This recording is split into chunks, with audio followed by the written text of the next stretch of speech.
Hello, everyone, and welcome to Session 2 of the Band of Bravos. I am your host and GM for this adventure of malcontents who can't make medicine checks, Jason Bulmahn. I'm the director of game design at Paizo, and I'm going to be the GM here today. But before we get started, I'm going to toss it around the horn and let everybody introduce themselves and their characters that they're playing, and we'll start it off with James. Hey, I'm James Jacobs. I'm the creative director for Pathfinder. I like, Jason, that you said toss it around the horn because you're the Bulmahn. I see what you did there. I'm playing Shensen, the half-elf bard. Hey all, I am Maryssa Marie. I am Paizo's web content manager. I am the worst healer ever, Ilana. You'll get it eventually. Hi, folks. I'm Jason Keeley, a Starfinder developer, and I am playing Roark Thunderbird, a Tengu swashbuckler. Hi, I'm Peyton Smith. I'm the social media producer here at Paizo, and I'm playing Lord Barnes, Wizard Extraordinaire. And one thing you guys in chat can help us with is that we have an entire channel point system down in Twitch. So the longer you watch, the more points you generate. You'll notice down in the chat below that you'll see some points generating along with asking you to click to get bonus points for actually watching our show and stuff, which we greatly appreciate you coming. You guys have been absolutely awesome last episode. So if you want to spend those points, we have a maximum of 3 points for each person. So say, for example, Mr. James Jacobs has 2 hero points. Jason has 3, which he has the total of. I only have 1. And I guess Maryssa has 1 too. But Jason has 1 villain point. So with these hero points, we use these basically in Pathfinder 2nd Edition. Hero points are used to help us re-roll things of the oh no's, which has not helped us yet because Jason likes to kill us. But Jason has a villain point. He can get a maximum of 3 in this game so far. And with those villain points, he is able to do anything he wants. He wants to, like, whatever he thinks he can do to mess us up, because you guys can help us out so much with hero points. We need to balance the scales, you know, gotta get a little competitiveness in there. So if Jason is trying to kill us, you can help out, and just don't help him out too much, please. I almost died last time, and I don't need you ending it for me. So with that, Jason, what are we in for today? To be fair, I don't actually need that much help with the way the dice bot has been treating all of you. I don't need you to remind me of my pain. All right. Well, when we last left our intrepid band of adventurers, 4 traveling performers were called to the court of King Brightcrown, Gildebrand Brightcrown, the Goblin King of a relatively new river kingdom, and called in to perform some services, which the group of you at first assumed was just a performance, like the ones you have done in many of the other river kingdoms. And after putting on a show in which you slew a mighty magically created dragon, you were sent back to your rooms for a night's rest and told to be ready for more adventure tomorrow. It was only then that you realized that the paperwork you had signed actually conscripted you for even an additional service, clearing out a nearby iron mine. Seemed simple enough. The next morning, the captain of the guard came by to send you on your way, escorting you to the mine. And that is what led us to this. You arrived at this mine complex, determined to explore it. Your task was a simple one, to venture into the mines and clear them out, basically get them so that the Goblin King could get them back into operation. You traveled inside, where you ran into, well, to be honest, a rather vicious pair of spiders. And while they were dispatched with relative ease, the poison lingered, nearly causing the wizard in the group to perish. However, you did manage to defeat them and push your way deeper to the mine head, where you found a rickety old elevator going down. But before you could take it, the group was assaulted by a band of angry skeletons that rose up out of the ancient dust. You defeated these skeletons and took the elevator cart down into the mines proper. It was down there that you found there was an odd event that occurred. Quite suddenly, the iron veins in the wall suddenly pulsed and emitted a faint green light, and all of you felt rather sick and nauseous to your stomach. Moments thereafter, more undead came pouring out of the tunnels after you. A pair of skeletal orcs and 2 swarms of skeletal rats came swarming out of these tunnels, boiling out to attack you. You defeated them through the use of some spells and some other abilities, and then began to search the place, and it was then that you heard a strange voice kind of call out from the darkness. Nearby, there's the skeleton of a human man that looked like it had been kind of picked over and already looted. And standing next to it, you saw a spectral form of a human man who informed you that there was no loot to be found here. The skeptical ghost assured you that you were all going to die relatively soon and you should probably leave, just as what happened to the others. After negotiating with this ghost and talking to him, you learned that his name was Grisfell. And poor Grisfell has been down here, you think, for quite some time. And after chatting with him a bit, he agreed to help you, perhaps to secure this mine by completing some task that he himself tried to do many, many years ago that led to the deaths of everyone in the mine. He agreed to accompany you, but the only way he could do that is if you take his skull with you. So you gently, or rather not so gently, detached it from his body, put it on top of a staff, and made your way to his ancient quarters, which are deeper in the mine, which he hoped were still sealed. And when you arrived, you found that that was indeed the case. The ghost seemed rather reticent to let you inside, explaining that it wasn't all what it looked like, and you know, it's going to be great. And you know, maybe don't judge a book based on its cover. And but then he let you into his laboratory. You ventured into like the first antechamber, and there's a large statue and a rug and a door leading deeper in. And when you touched the door, the statue shuddered off centuries of dust and suddenly came to life. And that led us to where we are right now. To remind everyone, this is a statue of Grisfell. He had a statue of himself, and he was like, "Oh no, the dwarves made this for me. I had nothing to do with it." That is correct. Yes. So, is this a vanity golem? Maybe. All right. Does anyone have any questions before we get started? Am I immediately being assaulted by the statue? That's my first concern. It does look like the moment it snapped to life, the dust and all the kind of cobwebs came off of it, and it raises its fists as if to slam into you. So yeah, you're pretty sure it's hostile. So I can easily move away as of this moment to escape immediate death, correct? Well, you could. I mean, as soon as you roll initiative. No! There it is. Darn it. So that is where we were going to start. Why don't we get some initiative rolled here? Remember to click your token and then initiative. And I got a 3. 9 total, but a 3. Let me get my token up and running here. Never forget. 23. Now look at Ilana being so special. 0. Oh, it turned into a 14. That's less slow. That is less slow having. All right. So let's see here.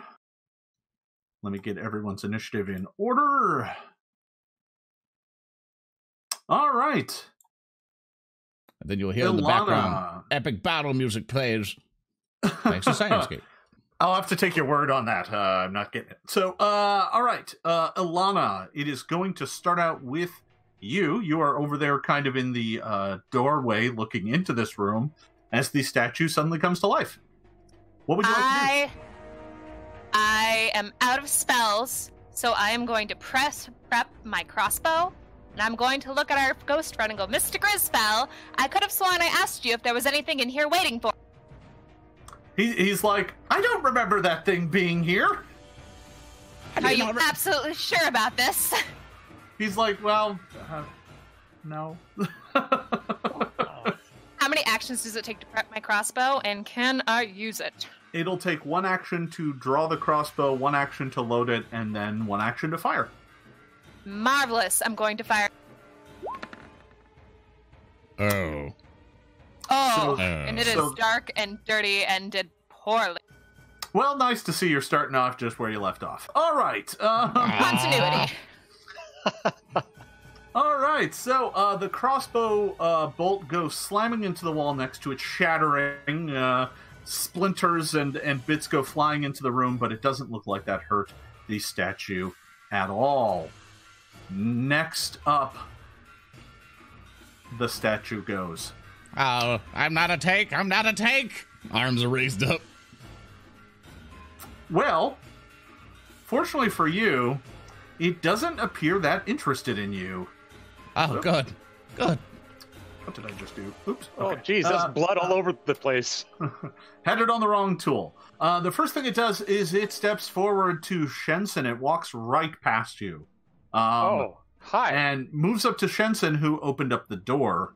And after that move, it's going to take a swing. Here it comes. Swings a mighty fist at you. But an armor class of 14 is not going to do it. So it's going to take its third action to swing one last time. Ooh. Oh my. Well, that's an armor class of 25. That sounds pretty good. That's not a crit, but that sounds like a pretty solid hit. Take 9 points of damage as the statue's fist slams into your shoulder. You're pretty sure you just heard some sort of wet popping noise coming from your shoulder, and you feel hot pain radiating from that spot. That I'm not sure I do, because that put me at 0 hit points. Oh, so yeah. I feel very relaxed and sleepy. Well, good game, boys. See you next week.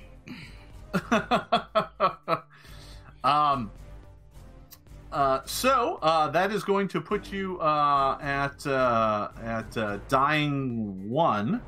Yay! Someone bring him over to me. So I'm going to move your initiative to right before mine. All right. And then I am going to proceed to Lorne. It is now your turn. Oh no. I'm sorry, I only have one last form of it. I don't know if I should dare even use it, but I can only try. I use basically, as I'm standing there, I'm going to use my special feat that allows me to basically use, reach spell, and I'm going to use it on which will take 1 action. I'm going to use my Shocking Grasp, which is a 2-action ability. And so, basically, from this distance, I'm able to Shocking Grasp at a distance onto the statue. So, shapa! Did I roll a 1? What is this game? What is this game? Why have you rigged the game, Jason? Can I get an F in the chat? We just got done last week. I do have hero points, and I'm going to use it, but I'm blaming Jason. Not Keeley, but Jason. Jason. Okay, I want to re-roll it again with the power of chat, because someone recently gave me a hero point. So we're going to re-roll this again. Yeah, you should do that. Shakator! We go. That's a 23. Does a 23 do it this time? A 23 hits. And that's 22 points of electricity damage. Does my death gurgle have any sort of bardic inspiration going on? You do have very dramatic. An inspiring gurgle. I think 22 is wrong, actually. I think it should be 11. I think it's adding in my bonus thing.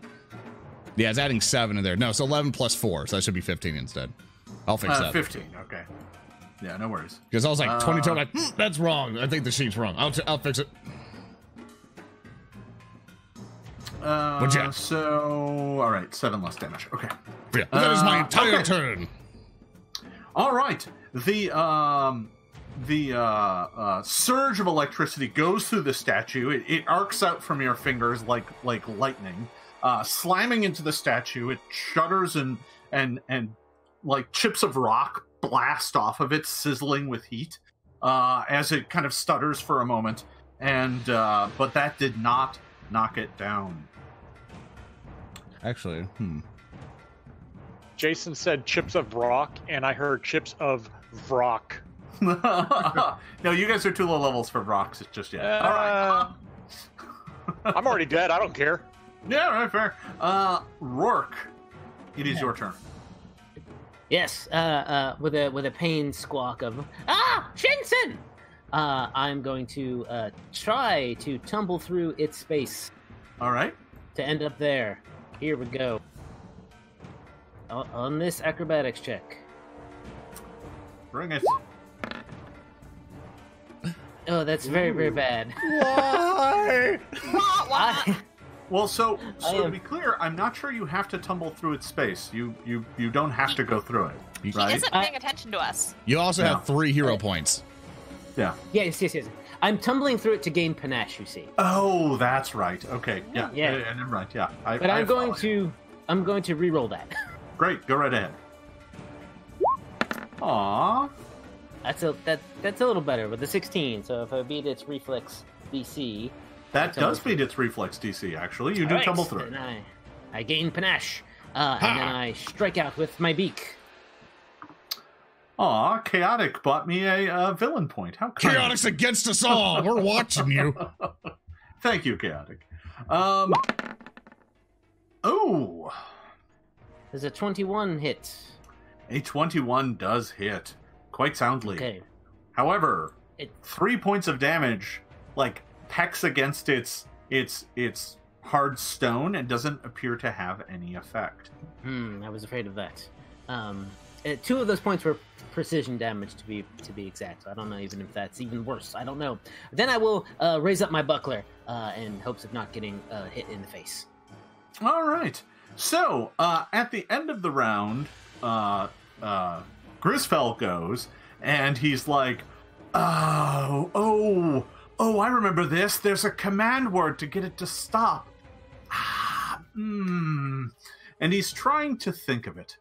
And I'm going to make a Arcana check for him. And let's see if he remembers what the word is. Jason. Jason. Of course. Oh. Jason.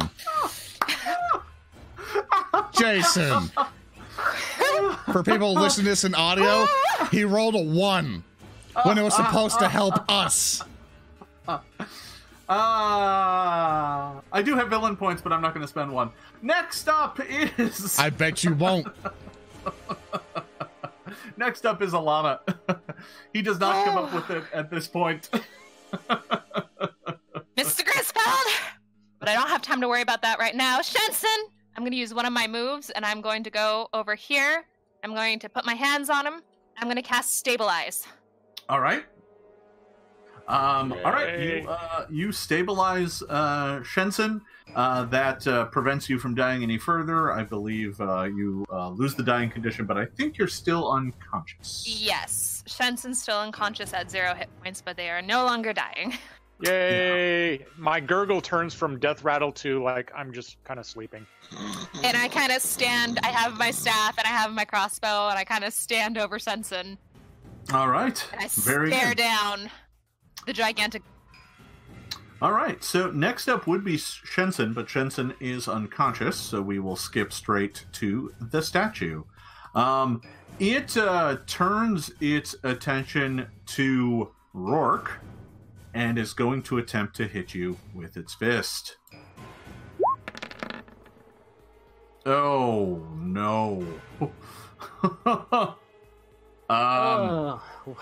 Wouldn't you know it, that's a critical. That's a 29 total. Yeah, Yikes. So that's going to be 18 points of damage. Alrighty, now I am at dying 1. Or 2, actually, since that was a critical. That was all my hit points in one go. Yeah. Okay. Roark goes down in a mess of feathers. Ah! The statue is then going to move over and is going to take a swing at Ilana. but that's only a 9, so that is going to miss. Ooh, also 14 to hit my AC of 16. Well, it's a minus. Did I read that right? It's a -5, so it's actually only a 9. Heck. Yeah. So not even close. All right. The statue is doing this with like cold, methodical precision. It doesn't have emotions or expressions. It's just walking up to people and bashing them with its fists. It doesn't appear to have pity or remorse. It just goes about laying you all low. Lorne. Well, it's done pretty good so far, like taking out the people that have like weapon skills. So that's it's doing a pretty good job. Doing his job. So obviously our ghost friend knows basically possibly how to turn this off, and you roll the 1 last time. He's like, ah! I guess I'll use 1 move action, I guess, to come to him. And then I guess 1 action to kind of interact with him in a way of going like, here, let me help you remember. All right, I possibly have read some books far into my past, and possibly I know some of the golem's command words. So here, let's work together for this, so we can figure out how to shut this thing off. So give me an Arcana skill check. You're trying to aid him in remembering. I'm not sure this works, but I'll allow it. If it's a 1, if it's I got hero points. It's do I dare spend a hero point? Do I dare spend a hero point to make that higher? Well, that just gives you another chance to roll a 1. Yeah, it does. It does, doesn't it? That's what I'm so scared of. Yeah, 15, I believe, is the number you need. Well, we're gonna fail regardless. So thank you for the hero points, chat. I'm gonna minus that of my thing. I'm just praying, or else we're all gonna die. No! Oh, big yike. Why have you forsaken me, dice gods? Typically 20. Yeah, no. All right. So you're like, let me help, and okay, he's just like, so for my last action, I'll just go like, what do you mean you don't remember? What do you mean you can't forget? Okay, well, good luck. I cast shield on myself. He looks at you as you're trying to help him, and he's just like, not helping. I like to think that you helping him was actually like trying to grab him by the shoulders and shake him back and forth, and since he's a ghost, it just didn't work. Well, that's my turn, boys. Glad I could contribute to the group. So Roark is unconscious. He would have been next, but he is unconscious. We are now at the end of the round, so Grisfell is going to continue to attempt to remember what the word was. So, Mr. Grisfell, does the password happen to be the same one that got us into this room? Cool. He's like, oh, that might just work. I won't kill you. You and I are going to have some very cross words when this is over. He leans forward to the statue and says, Esmeralda. And the statue turns, looks at him, and lowers its arms. Combat is over. The statue returns back to its niche, staring at Grisfell all the while. I believe, Ilana, you are next, which does kind of obliviate us needing to make much checks because you can just cast Stabilize on Roark. Yes. All right. Sounds good. So I'm going to reach over from my position over Shensen and touch Roark's shoulder, and I'm going to cast Stabilize. All right. Yeah, no problem. You can go stabilize Roark. That's not too much trouble. And both of them are now stable. The statue has returned to its niche, resuming the pose that it had just moments ago. Can I take this breather, do a medicine check? I'm trying to recall. I believe the group took an hour breather earlier, but that was up above, so it's probably been about an hour again, so sure. Yeah, just take a quick... Yeah. And I mean, you have assurance, right? So I do. So instead of rolling, right? I mean, you can take 10 plus your bonus. Yep. So it's going to be 16 either way. Thanks for avoiding the roll, Jason. So, to be clear, that's just 10 plus your proficiency bonus, actually. So, that's only going to be what? You're trained in medicine, so that's only a 13. So 13, to make a medicine check, yeah, for a medicine check, you are actually going to have to make the check. Well, darn. Luckily, I have one of those hero points, so I'm going to re-roll that. Okay. Take 2. Oh, there you go. There you go. That is a crit success. So that's going to be 4d8. I've never seen one of those before. James, do you want that? This 48, or should I get it? You want them to roll them individually? You should be able to roll all 4 at the same time using the dice spot. Well, no, I meant, do you want Shensen and Roark to roll their own, or do you want me to roll? Oh, dealer's choice. Yeah, you can't split them up though. One person gets 48, and then you'll have to make a check for the other player. Okay, well, I'll do the first roll.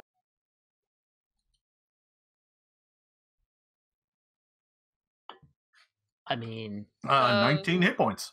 Nice. To Shensen, because I'm standing right over the top of her. All right, I'll do one of those kickstand type things where you just jump up and land on your feet, and I cast prestidigitation on myself so that it doesn't look like I was ever touching that dirty, filthy floor. And then I will turn back to the door and continue opening like I didn't even notice anything happened. Hold a moment. Oh, what happened? What's going on? Hold a moment. Wow, who did that to my bird friend? Roark, what happened to you? Roark gets 12. Well, you're going to have to make the medicine skill check first, though. You don't just get to hand out 48 to everybody. It's free money. I believe you, Ilana. You can do it. Yeah, you got this. I mean, maybe. See, you got it. I do not. You got it. All right, then. You can use your last hero point. All right, last hero point to save your eyes. Yay, hero points. Why'd you roll another 4? No hero point. You listen here. You listen here. I put all of my faith into you to heal these poor folks, and you roll the 4! Well done. All right, so, Roark's going to be unconscious for a bit. I'm going to actually, I'm trying to find out how many more spells I have. I can cast Soothe on him. That will certainly do the trick. Which I do. So that'll get you 12 points. Oh, there you go. All right. Plus, you feel really good about it. So that brings you back to consciousness, but you are keeping the wounded condition. But I'm assuming the party's going to take the time for it to fall off, so we'll see how it plays. Yeah, Jason, I've got a very important question about that. Yeah. In the middle of the room, there looks like there's sort of like, is that a giant scroll or is that like a big mattress? It's a carpet, actually. Good enough. I go lie down. Dirty carpet?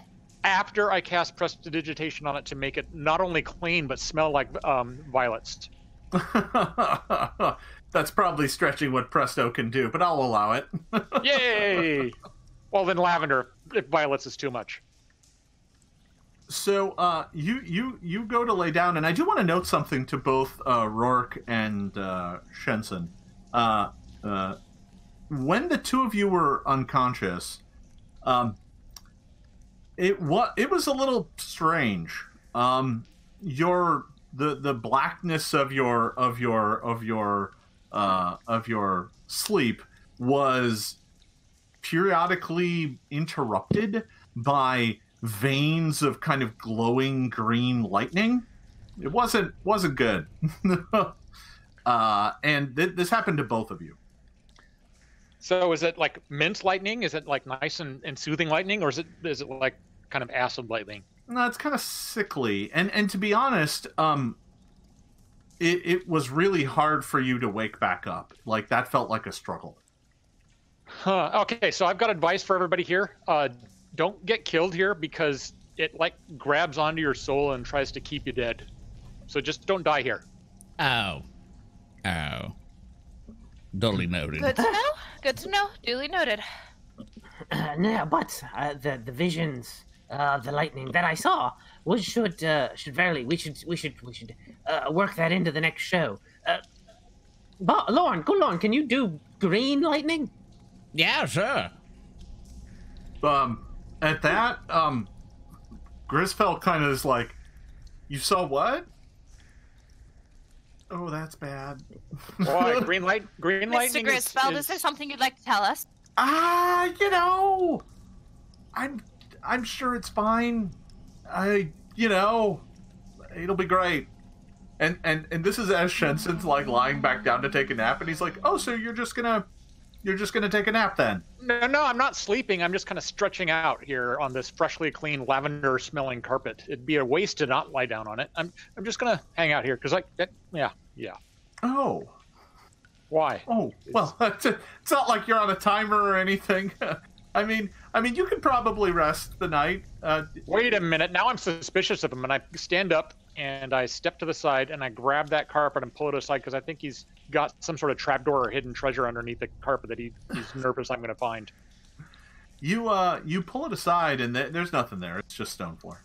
All right. Well, I'm already standing up, so I'm not going to lie back down. It's a waste of energy. You did want to open that door. Ooh. No, it's already opened. No, we already opened it, which caused the thing to get mad. Oh, and also chat pointed out something helpful to Roark. You actually get back 14 hit points, not 12, because Soothe is even better than I thought it was. Mm-hmm. Excellent. I'm still wounded. Oh, well, maybe chat will tell you that you get 16 back, right, chat? Yes, hopefully. We'll see. Yeah, Grisfell's like, when was the last time you saw the iron glow?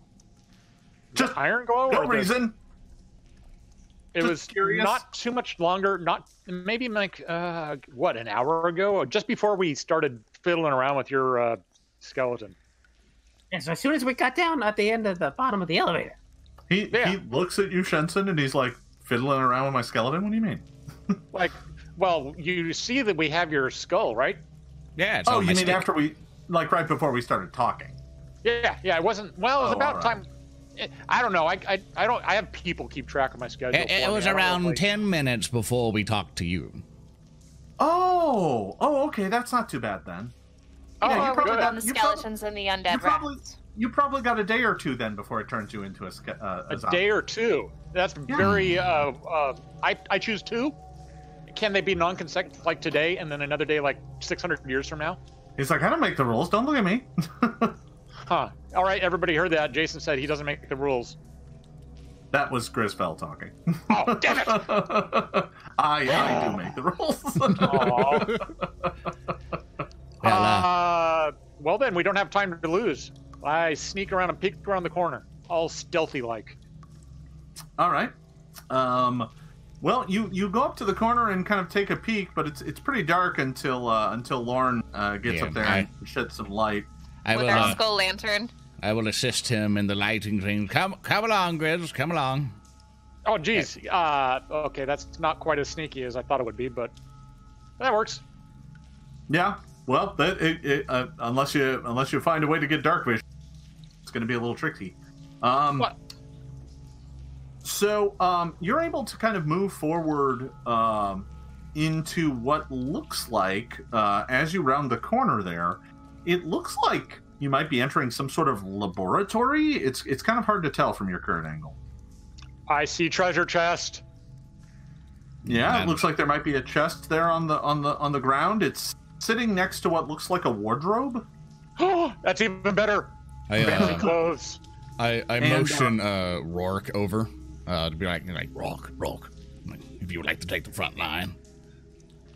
Sure thing. I'll limp over there with my buckler raised. Yeah, all right. Take a step into the room. All right. You make your way up into the chamber, and you quickly come to realize that it's more than just a laboratory. It's like a small personal quarters. There's a bed on the far side of the room. On the wall there on the north side is a series of shelves covered in like cobwebs and dust-covered knickknacks. There is a table.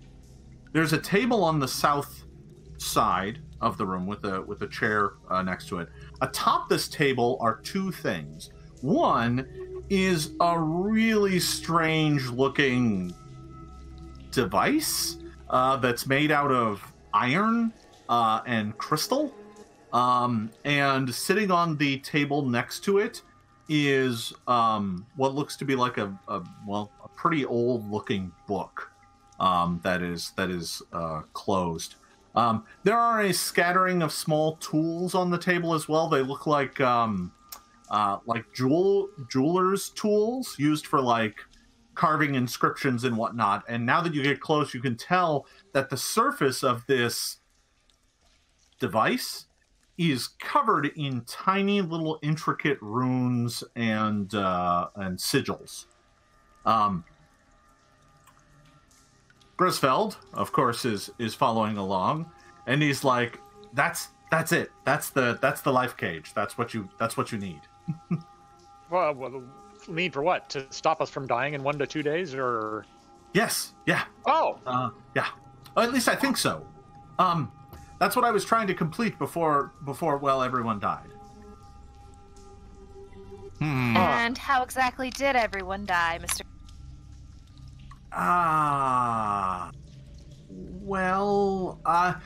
So, some of them just stopped living. Just stopped living? Yeah. I mean, it was sudden. They, it could have been because of poor diet or hygiene. I don't know. I'm just going to squint at him and turn away to inspect the rest of the room. Can I roll perception to see what else I can see? Yeah, sure. Give me a perception check. Roark, I see you've gone and hopped on the bed. Yeah, I'm going to flop onto the bed with a squawk. It's dark, and it's dusty, and it's dirty, and I didn't see much. No, you didn't. So you take a look around, but you don't spot anything. I will tell you though, the shelf to the north of you there is covered in what looks like ancient bits of like arcane paraphernalia. There's like beakers and flasks and like a skull and boxes and bottles filled with what look to be like the remains of creatures and embalming fluid. It's definitely kind of a mess there. Oh, Roark, did you hear? There's beakers on that shelf. Oh, jeez. You're fired. Yeah. I wish to. This is why the dice bot hates you. So Roark. Well, technically, I haven't actually been able to roll pretty much anything because I got knocked out right at the start. So I don't know if the dice bot hates me yet. That's fair. So Roark, when you flop down onto this thing, it feels like it was perhaps a mattress at one point in time filled with straw, but that's now mostly turned to like powder and like it's nothing. You flop on it, and it's like flopping directly onto the wood boards underneath, a bunch of which crack and break. The whole bed kind of canters to one side dangerously, and the cloud of dust that gets kicked up is outrageous. Why? Why did I do that? I'll tumble off the other side of the bed and make it look like a comedic pratfall. As you Yay! We all applaud. Very nice, very nice. Give me a perception check. Alrighty.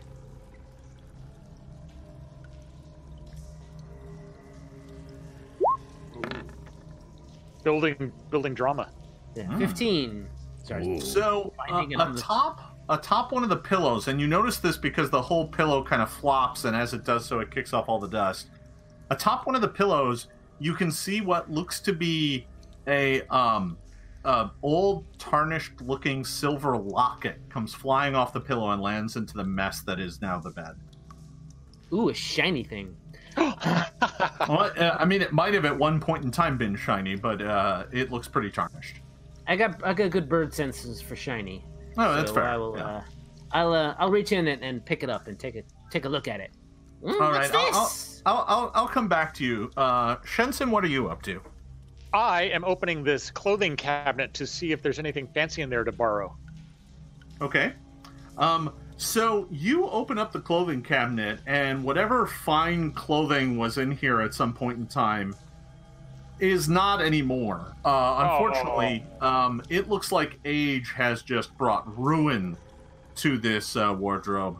Most of the robes and shirts that were hanging on pegs in here have moldered into just scraps that have fallen down to the bottom. And just opening it releases kind of an ungodly smell of ancient dust and rot. I'm gonna move over here and as quickly and as unobtrusively as possible to make it kind of look like that moldy oldie smell is coming from the ghost. Grisfell looks at you and he's like, "What?"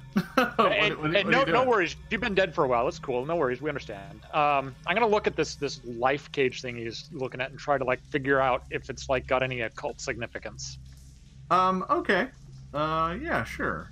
I also like to look at it as well. Try to use all my arcane knowledge to see what I know of it. Okay, so why don't both of you give me a check? Give me an Arcana check and an Occultism check. He's got a 19, and he knows more than me. Well, you're both trying to get at this from different angles, so it's different sorts of information that you might obtain. The Occultism check is pretty high. So, Shensen, looking at this thing, you're not entirely sure what its true purpose is. But it does remind you of kind of some diagrams you saw in some books about a way to cage the spirit. Who knows if that's what it actually is, but it reminds you. So the kind of books that I read, cage the spirit can mean all sorts of things. So I'm kind of giggling to myself. Yeah, fair enough. And Lorne, you look at it, and although you don't get any real deep knowledge about it, there is one thing that has become very apparent just from your casual inspection of it. It appears that the cage itself looks like it can be opened and closed like a claw from the top, and is incredibly ornately made. And despite its incredible age, it looks in pristine shape. Unlike everything else in this room, there's not a layer of dust and grime on it. Well, I assume that there'll also be a handle or maybe on the top for us to maybe carry it. Yeah. Can you wear it like a hat? No, it looks like it seals at the bottom. But it looks like at the top, it looks like it has some sort of twist handle. And in fact, pulling it up and twisting it is how it opens and closes. Cool. I want to basically pick it up because I have one free hand at least and stuff like that. So I'll kind of pick it up in one, be okay, well, apparently we might going to need this. But I try to kind of loop it on a staff. Maybe I might have a little leather strap and kind of hook it on temporarily. And then I actually go to the book. Go ahead. I should also be clear as to how tall it is. The map doesn't really give a good sense of that. It's a full 2 feet tall. Okay. Oh, it's like a hat box. Stick the skull in the thing. Oh, can a halfling fit inside it? Just asking for a friend. Maybe. You'd have to squeeze. All right. Grisfell's now be careful with that. Fortunately, I had a head start because I thought I might need something like this, and then I tried to finish it real quick, and so if you break it, you're screwed. A head start, is that a reference to the fact that you're a skull now? He's there was a body. He's that was almost funny. No, it's real good. Yay! Real good. Yeah. Is me being dead a joke to you? Is that what it is? Is that what it is? Fine. And he vanishes. Oh! I needed to ask you questions about this book. Shensen!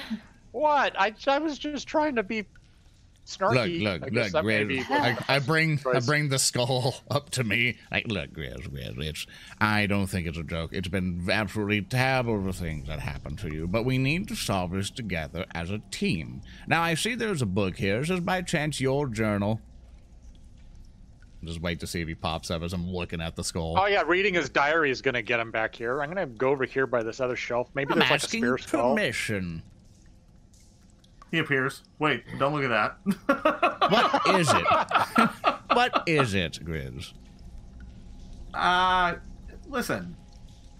I I'm doing a lot of research, and you can't make an omelet without breaking a few eggs. So is it a necromancy book, Grizz? Do those eggs happen to be skulls? Are they Tengu eggs? It's got a big skull. It's fine. It's all above board. Look, Grizz. Me and you are scholars, correct? But both of us understand that knowledge is power, and whatever's in that book might help us out here. So if you don't mind, I would like to peruse through it real quick. You totally should just open it. Check it out. Yeah, I'm basically grabbing the book and I'm like, don't worry, it'll be fine, like undoing the thing. He's like, listen. Do you remember the last time we opened something? I just want to say before you open up the book that this was all for research to better life for everybody. So I like that you use the word life. That's a step upward from what I've been seeing so far. He looks at you and he's like, "Oh, another dead joke. Great. Oh no, great. Well, Mara, it's more of an observation. If you thought that was funny, remember what we say. Know your audience. Know your audience, Shensen. No, as in K-N-O-W or N-O, because I don't like no audience. That's kind of dull. You know what I mean. Know what you mean or N-O what you mean. Well, so yes. Over on the other side of the room, Roark, you open up this pendant, and it takes a bit because it's this old silver locket, and it takes a bit to kind of get it to open. But after a bit of finagling, you can kind of get it to open, and inside is a painting, a tiny little like cameo, a little tiny painting of a woman. Looks dwarven. Oh, interesting. Is there any writing on it? Any engraving? Yes, is there any kind of identifying features otherwise? The inside of the locket has in delicate carving and delicate script in common, it says Esmeralda. That's what the statue wanted. Grisfell. Like, hey, that's mine. Put that down. Now, can I ask you a question? What? The treasure chest. Hey, this isn't for looting. I'm not looting it yet. I'm just kind of standing next to it with my looters out. All right. So, did you have a question? Yes, my friend. I couldn't help overhear your secret word and see this picture of this dwarven woman. Any chance this is something to do with your research? What? You know, we've told tales like this before. A wizard who's lost a love and is trying to bring her back to the world of the living. Well, I mean, that's really that's so far-fetched. Is it? Hey, Shensen, why don't you take a look in that chest? You know, you can't take it with you. That sounds like a great idea. I open the chest. And then he vanishes. Mm-hmm. Well, I don't think we're going to get anywhere with him for now. This actually seems like a relatively safe place to take a... Yeah, it does. That's a fantastic idea. But before that, I looked at Roark and I go, quick question. Did we already open up the wardrobe? I apologize. Yeah, it was filled with mold and stink. And it led to irrisin. And disappointment. All of the clothing in there was ruined. Okay, what type of clothing was in that wardrobe?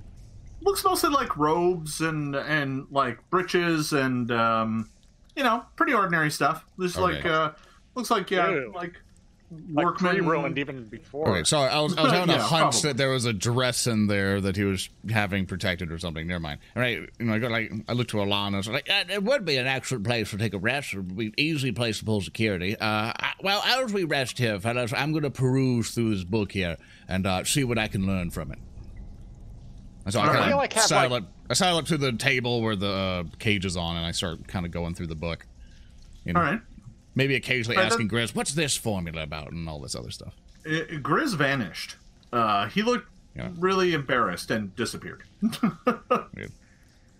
I didn't do it that time. It wasn't my fault. I opened the chest. All right. So, Lauren, you begin looking through the book. Shensen's going to open up the chest. Roark, Ilana, what are the two of you up to? I think I'm going to use Presto and kind of help clean up the room a little bit to make it a little bit better as a place to rest, maybe take a short nap. All right. I like how Prestidigitation has now turned into a broom. It always was. I will help with my bird hands, cleaning up the place so we can rest up and maybe bird hands. Yeah, well, I have bird hands. I have feathery hands. Oh, well, I thought you had like the front half of birds instead of like fingers. No. But I will also go up and close the door so that we have some sort of warning if anyone decides to come in through this way, and then I'll come back. So, one thing that occurred to me last time is that you took a rest to attempt to identify that crystal you found, but I never actually told you what it did. Oh, that would be nice. Yeah. The crystal is what is commonly called a potency crystal, and it can be affixed to a weapon if you have a repair kit. And once affixed, you can call upon its power to make the weapon magical and striking for a very brief period of time, after which the crystal crumbles to dust. So it's like a short-use magic item. Can you attach that to like a beak? Because I think that would look fabulous. I don't believe so, unfortunately. Oh, damn it. No beak piercing, no jewelry. No. Does anyone actually have a repair kit? That would be also. I mean, there were jeweler's tools on the counter and the shelves. Those actually will suffice. Yeah. Oh, nice. I like somebody should latch that on. If we continue this for a long time, I want Roark's beak to get like soul leveled up where he has basically burning runes and tattoos all over his beak. He never uses a weapon. It's just tattoos all the way down because we just keep inscribing things on him. It's bedazzled. Yeah, it's bedazzled. Yeah. You're gonna make us jealous that we don't have beaks, Roark. That's your life goal, I think. Everyone jealous of me and my fabulous beak. So, Shensen, you open up the chest, and there's a lock on it, but the wood around it looks rotten and old. So you can probably just snap it right off if you want. I mean, if you want to preserve it, you can make a check. First, I want to look to see if there's like poison needles or shenanigans going on with the chest itself. Okay. So it's a perception check, correct? Which it's above average even. Hey. You don't see anything. All right, since I am the strongest person in the party, which continues to kind of weird me out, I'm going to take advantage and wrench that chest open. Okay. Okay. So you work at the lock a bit, and it snaps off pretty easily. I mean, the wood's kind of ruined. You're never going to be able to lock this chest again. But that's probably fine. It opens up with a really kind of noisy creak, and inside you find a couple of things of interest. Unlike the wardrobe, which all the clothing in there was rotten and ruined, there is like a black or at least very dark charcoal colored hat in here. That looks kind of like a pointy wizard hat. I immediately drop the book and quickly turn around. I smell wizard stuff. No, it's a chamber pot. Let me demonstrate. I smell it, Shensen. Yeah, you will. It's a chamber pot. I'll toss the wizard hat. I'll try to toss it onto his head like it's a ring toss. Yeah, sure. I mean, go ahead and give me a check, I guess. Like a dex check? Yeah, just bounce a d20. That's fine. All right. Okay. Bounce a d20. As I see him toss it over. I assume that probably won't do it. Kind of like assist with my own dexterity check, going, wizard stuff! And I failed. Yeah. I'm delighted with that. So the hat ends up hitting you square in the face and then falls to the floor. But, for a moment there, it looked cool. I pick it up and I inspect the hat. It's a nice, well-made, kind of made of like thick felt. It's nice. I put it on. It's not the luxury, but it's felt at least. I put it on regardless of the dangerous circumstances. All right. Well, you're now wearing a hat. Awesome. I go back to studying the book. Okay. Does he look stylish or cliched now? Roark. Sorry, what was that, Roark? Sorry, I was just going to do a joke. I'm going to walk over to Lauren and touch the hat, and I'm going to rub it between two of my fingers, and I'm going to go, is this felt? It is now! Yay! I paused my game for that. All right. I turned slowly to Roark with just a disgusted face. I'm just like, are you really? No, I can't have you in this party with jokes like that. And I just turned back to the book, just mad. I wink at him. Grisfeld appears, and he's like, really? Really, that's what you got? I don't have a script. I'm improvising. Are you part of a circus? What is this? Funny you ask. Circus? I don't know. Oh, the ghost came over. Is there anything else in the chest that I'm rooting through? There is, actually. There's an old leather bag in one corner, and then there is a kind of thick-looking book at the bottom of the chest. Huh. I'll grab that book. I like books. It's a big, thick, hefty book, and it's got it has a clasp on it, but the clasp is open, and you flip it open, and it's filled with like diagrams and charts and sigils, and you're pretty sure this is a spell book. Oh, all right. I'll carry it over to the table and put it down next to. Nice hat. Thanks. Oh, glorious. Son of a... Hey, I found you more. Right. I found you some more wizard stuff. Huh? What kind of wizard stuff? It's books. You like books, right? Yeah, I'm reading a book right now. Bring the books to me, please. We'll go through them all. Grisfell rises up behind Shensen, is like, it's filled with arcane secrets! Excellent. I love arcane secrets. Bring them to me. It's kind of heavy. Should I throw it? No. I'll put it on the table next to you. I'll put it on the table next to him, then go be intrigued by that leather bag. All right. You are most intrigued by the leather bag because as you pick it up, you can hear the sound of coins jangling against one another as it appears to be filled with money. Okay, cool. I open up. Does Shensen have the bag, or did you drop the bag near me? No, bag? No, you got the book. Okay, this I got Bard the book. stuff. Okay. Bard stuff? Yeah. Okay. This bag is filled with Bard stuff. Money. Yep. Yeah. Cool. I would like to propose that we take a long rest here so we can get spell slots and stuff back and use our downtime activity so I can peruse through all the books.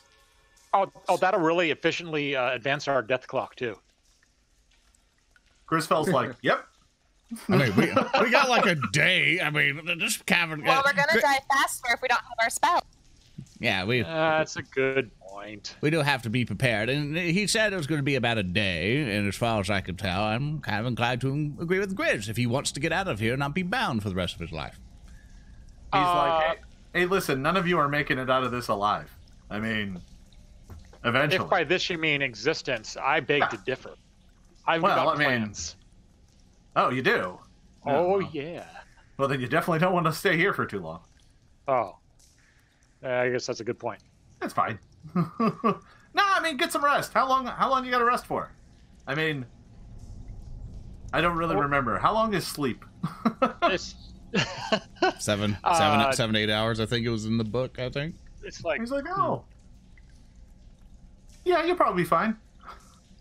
Huh. I don't really keep track, to be honest. It's not like I got a sundown here, so I don't really know how long it's been, how many days. I don't know. Could be fine. So is there anything in that? Have we looked inside his journal yet at all, or have we just threatened that? No, I've been trying to look through it. I was going to use it as a downtime activity. Yeah. So, to be honest, to get a good sense of the book, it's going to take you a couple hours of reading.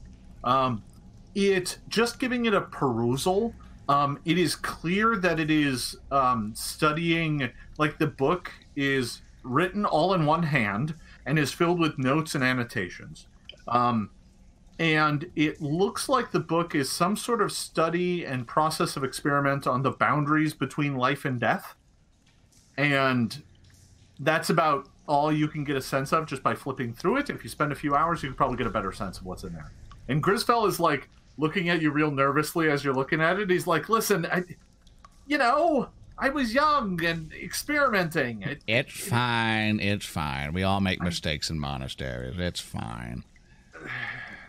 Mistakes in monasteries. That's my second favorite play from the second era of Chilaxian annotations on the ruminations of monk and abbot lifestyles. And you were talking about something else. Never mind. That is a bit much. Okay. Show of hands, everyone. Show of hands of voting. Do we all wish to stay here? Should we gain our strength, or should we peruse to the thing? Show of hands. I vote to stay here and rest. I'm all excited to see bird hands in action with this show of hands. I'll raise my. No, that's good. I could use a bit of a nap. So you both could use a bit of a nap. All right, Ilana? Yeah, I guess. Definitely. Yeah. Giant voice in the sky who commands all? Giant voice. Nothing? Okay. What? The voice didn't reply. All right, we rest. For a long time, and I peruse through the books like, is he all right? He's doing what he does. It seems okay. All right. James, do you want this Potency Crystal on your weapon, or should I attach it to one of my daggers? Do you ever use your daggers? All I've seen is you trying to taste things so far. I can throw them and stuff. I could always use a dagger if it's got a Potency Crystal on it.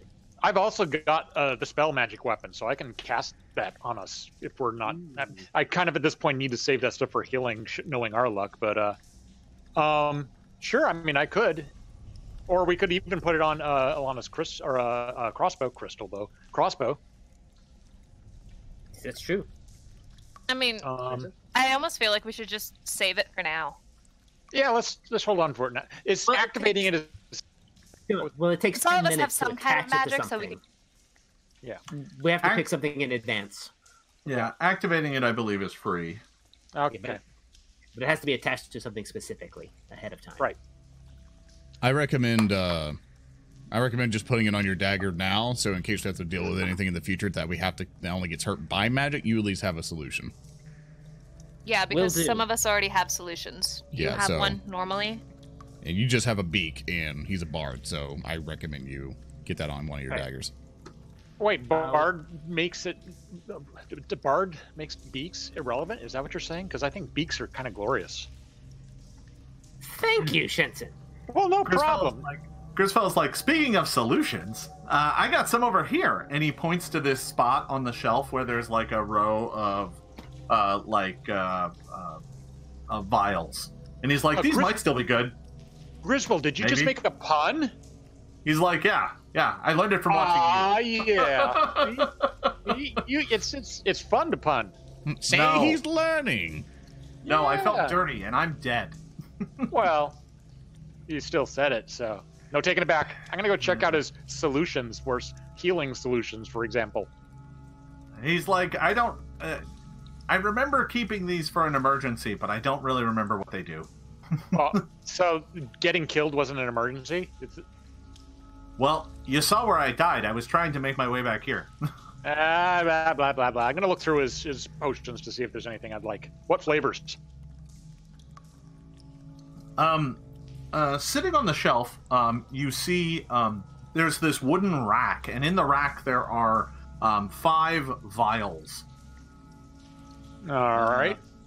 And 3 of them look identical, and the other 2 look different from one another. And in that they're different colors or like different shaped vials, or yeah. So I would say that 3 of them are like crystal vials filled with kind of the same muddy reddish brown liquid. Another one is a silver vial, and the last one is another crystal vial, but it looks like it has some sort of green liquid in it. Ooh, green. That's like that lightning flavored stuff.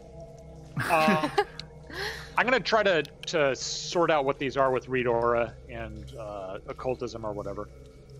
Yeah, you got some time. So considering the fact that the party is resting and spending some downtime, we'll keep things moving.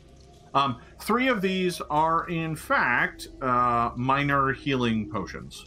That's what the 3 of them are. One of them is a lesser antidote. Oh, Lord. I'll take that. Smarmy, no good, rotten voice in the sky. I'm gonna take it, sit back down. That's what the green liquid is. And in the metal liquid is a lesser dark vision elixir. Ooh. Huh. All right, so then maybe the other 3 of us who didn't get a magic antitoxin potion get the 3 healing potions?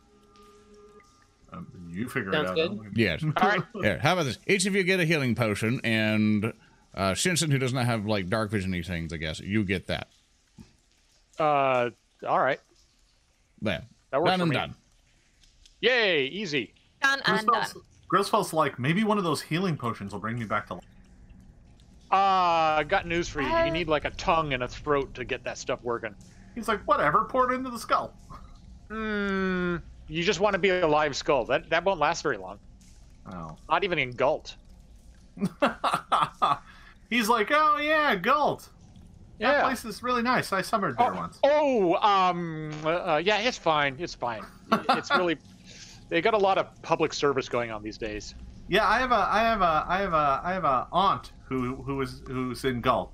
She's a member of the aristocracy, actually. Would send me money good every news then. week. She's probably in a very nice position of power in front of a lot of people. Oh, great.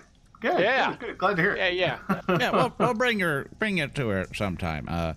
So after after a long rest, I guess we all get our spell slots back, and he looks at you and he says, "Man, I hope you don't bring me to her. I'm hoping that this puts me to rest. I don't want to keep being like this. This is awful." Yeah, we'll definitely take care of you. Don't worry. Listen, there's one thing I know, and that me being here means I have unfinished business.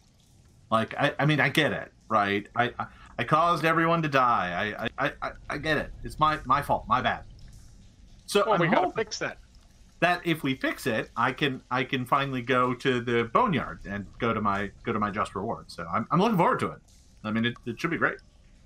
Well, this is actually an opportunity for you then, since most people when they die, they don't get a chance to like right their wrongs or whatever. They got to take that baggage all the way up to Pharasma and deal with it at that point. So I've heard that in a case like yours, Griswold, that it's very beneficial to like not forget what the turnoff command is for the golem, or to like point out where the treasure is, or tell us how to use a life cage. Just be super helpful, and I'm sure you'll get more than you expect in the afterlife. Hey, listen, I'm doing the best I can here. I mean, if you skull, there's not much left in there, so I'm working with what I got. Fair enough. And listen, I'm sure you're gonna do great. I mean, there's been a couple other folks who have been down here in the years, months, I don't know, weeks since everything happened. I don't really know. And what kind of folks? Well, recently there was a group that came down. They're the ones who took all my stuff. That's us. Who came before us? No. That's what I'm talking about. There was a group of big burly folks. They didn't want to listen to me though. They swung, so I vanished. Huh. They went deeper in. I'm wagering they're dead. So that means there's like dead adventuring bodies down in the lower levels. I think we might have already come across them. Oh, really? He's like, well, I guess it's possible. I mean, they would have had to get past me. I'm wagering they went deeper in. They might have been part of our welcoming committee. Oh, those skeletons and like the half. That's right. You did say that there was like those half-orc skeletons and stuff. Mm-hmm. He looks at you and he says, "You saw orc skeletons?" Well, Saw maybe. them, fought them. Yeah. Pushed them down and took their things. Oh, that's less good. Why is that less good? They're dead. They're not going to come back for us. Well, they're double dead, I guess, because they were dead. Yeah, I just don't know where they came from. That one tunnel. That we didn't explore.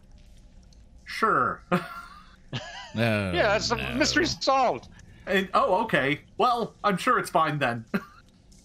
He kind of wanders and plops down into the chair.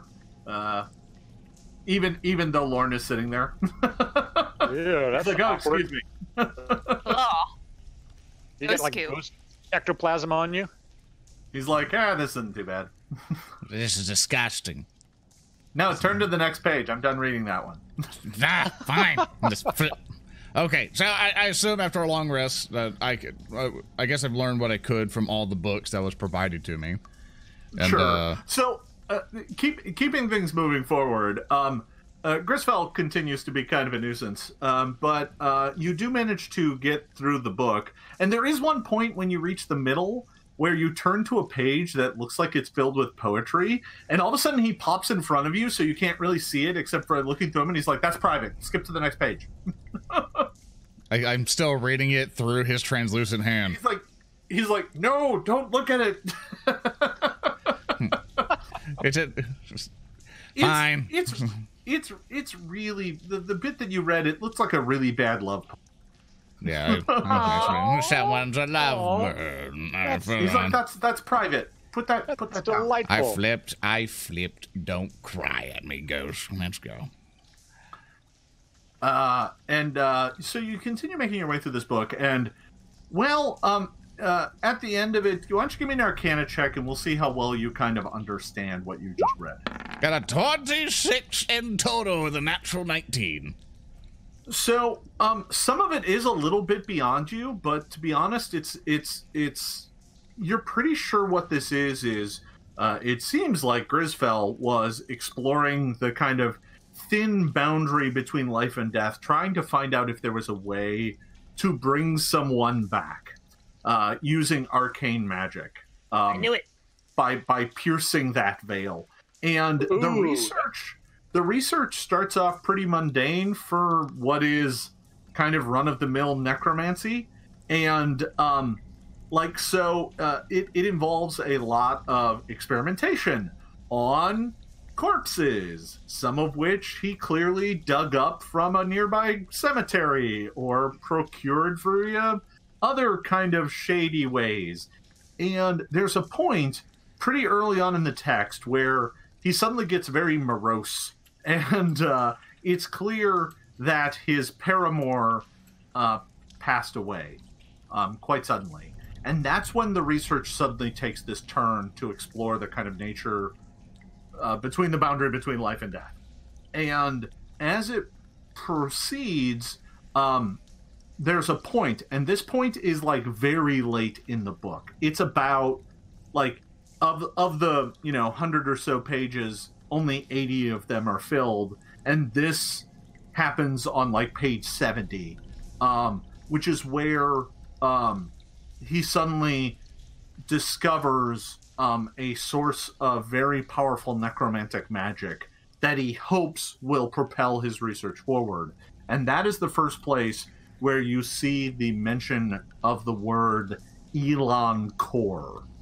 And it appears to be some sort of source of incredibly powerful necromantic magic that was discovered on accident by a group of explorers in this area. And he hired a bunch of miners to come excavate for the thing. And it was during this excavation where tragedy struck. Toward the very end, toward the very last entry, it's clear that the miners have started dying left and right, and he doesn't know why. And he says that his attempts to contain the necromancy have failed, and that the life cage is nearly complete, and he is hoping that that will be able to contain it. And that's where it ends. Oh, this is like a lot of really, really great things that he's going to be able to look forward to in the afterlife when he stands in front of Pharasma and she asks him, "So, when you were alive, did you do any necromancy?" Yeah. Yeah, I'm sure it'll work out fine for him. Well, I relay this information to the rest of my party so they kind of get the up and up of what's going on. And I kind of ask her, like, "So, is your cage here 100% complete, or do you think you could perform as expected?" And hypothetically, of course. And he's like, when you're explaining it to everybody, he's like, so to be clear, those bodies were like in a pauper's grave, and no one had claimed them. It wasn't like I was taking ones. I needed to do some. I never killed anybody for their body. I just, calm down. We're not Pharasma, but I mean, you do need to practice that line. That's not going to cut it. Yeah. Yeah. I thought I'd have more time to work on that, but the years roll by, and you're a ghost, and you end up sitting there watching spiders do their thing. The years roll by. Yep. Wait, spiders doing their thing? What kind of pervert are you? No, they're just making webs, I don't want to talk about spiders. I'm going to talk more about this horrible necromancy you've done to us. So as far as I can tell, this thing's further down below, isn't it, Grizz? Yeah, so we found it. And when we opened it up, the vault, that's when things really started going. I see. And basically you plan to basically take the source of this and put it inside this cage and contain it. And do you have confidence that it's up to snuff now, or do we have to make adjustments to it now to finish it? He looks at you and just totally deadpan. I bet my life on it. Oh. Yeah, you don't have one. I don't think you're being completely honest with us, Mr. Grizz. Look, what do you want me to do? I can't etch any more on it. It has to be done. I basically had it finished. Basically. Right. Yeah. So it's mostly finished, but it's not all the way finished. It's gonna have to be enough. What else does it need? Like a pair of tongs that we don't have to touch this Elon core with, so we can pick it up from far away. Good thinking. Go grab a couple bones over there on the desk, just in case we need them. I was thinking bird hands or something like that could be really good at picking them up. I mean, depending on how big it is, I'm sure prestidigitation might be able to do it. Or we can just put that, drop this cage over the top of it, maybe. Well, I mean, it's how built big is it? It's about the same size. Huh. Yeah, everybody. I believe we have a mission, and I believe this would make a fantastic story for some of our next performances. What say you all that we continue down and deal with this core? That helps us not die in 1 to 2 days, or excuse me, now 1 to 1.5 days. I mean, you can almost count it by those pulses, and they don't happen on a regular schedule. So then you actually can't count it on those pulses then, if they aren't on a schedule. Well, yeah, but you haven't seen a second one yet, so you're still safe. Oh. Is it always the same number of pulses? Is it always 5 pulses and on the 5 one? I put my hand on Shensen. I think these are questions best held for a later time. Hey, keep your handsies to yourself there, mister. Friends, I believe it is time for us to depart. Is everyone rested? As rested as we're going to get in this. Everyone's gotten a night's rest. Which means you're able to through medicine, right? You can heal everybody tonight. Everybody's back up to full. Everybody can get all their spell slots back. That's perfectly fine. Yay! Good, excellent. Yeah. Grizz, do you mind helping us lead the way down even more so we can go find the core and help complete, pretty much complete your mission in a sense? Yeah, I mean, I can take you down to the vault. I mean, if you do that, then this will all be over, and I can be free. Let's do it. Excellent. I'm ready. I feel ready. I feel ready. I assume my spell went out on light, recast light, and I get prepared to pack up my stuff and leave. Yeah. And so along with bringing the so cage. I'm gonna go ahead and select everybody. Let me make sure I'm on the right layer. I'm gonna get rid of that hat. Oh, but your head's gonna be cold now. I know, right? All I still of got those it on. poor freezing hairs. Still got it on. Let me get everybody situated here. Hold on just half a second. Also, during this time, you want to use this as a break time? Just a second. Cool. Ooh, there's something happening. Uh-oh. You know. No, it was like journey montage. It's a montage. I like to think the base is like adding all the hit dice or hit points. No more hit dice. All the hit points for all the monsters together makes something. No need to worry, Peyton. I got an eye for the claw. All right. So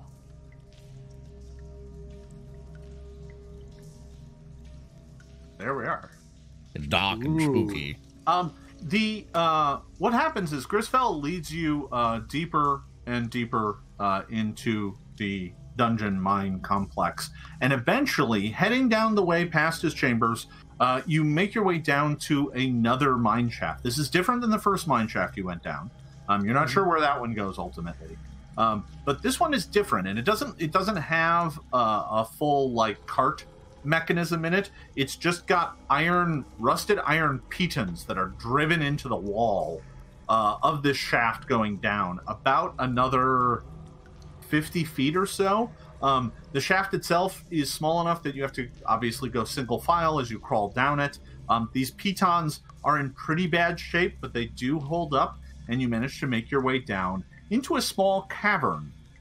The end of this cavern opens up into what looks like some sort of strange vault.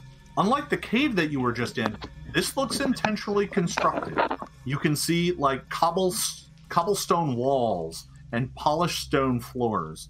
It looks like the cavern opens up behind a statue, or at least what was a statue of a like tall, imposing looking humanoid figure. And the only way you're guessing that is because across the way in the dim darkness, you can see another one looking at you, because the one that you have come up behind looks like it was pushed forward and toppled into the space.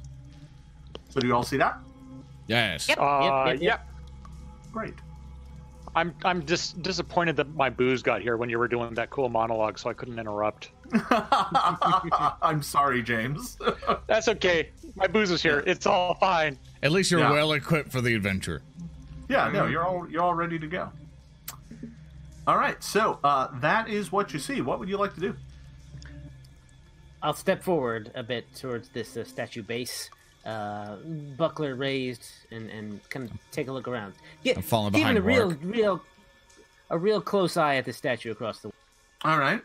So as you draw closer to it, the statue is kind of odd. It is humanoid shaped, like it has 2 legs, 2 arms, a head, but it's really big and blocky and angular. Like it doesn't look human.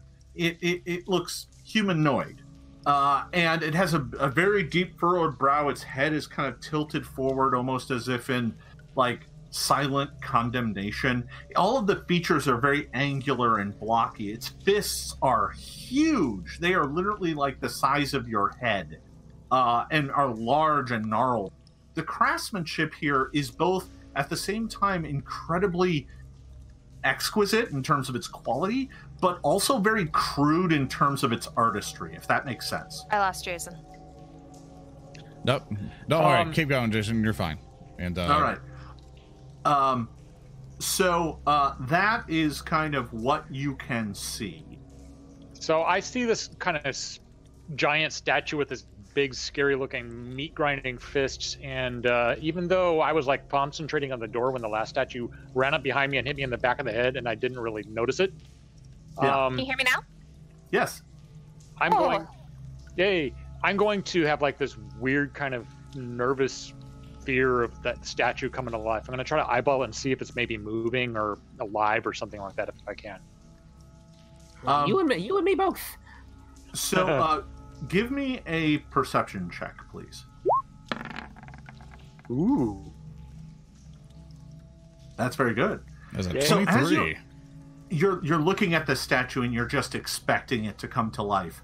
And like in your mind's eye, the worst nightmare happens as you see the shadow behind it suddenly shift and alter, and you're like, it's moving, and then quite suddenly this thing kind of crawls up over it, and what you see is something that's perhaps only 2 feet tall. Its skin, its flesh looks almost like it's made of stone and earth. It has tiny little like earthen crystalline looking membranes underneath its arms. It has this long pointed hooked nose.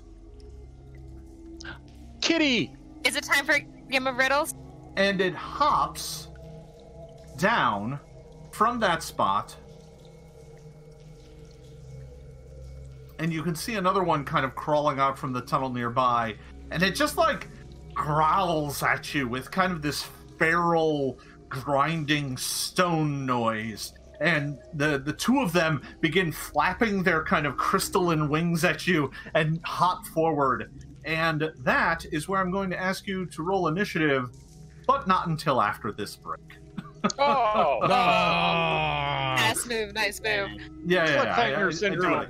I do what I can. Hey there, everybody. Let's pick up where we left off there.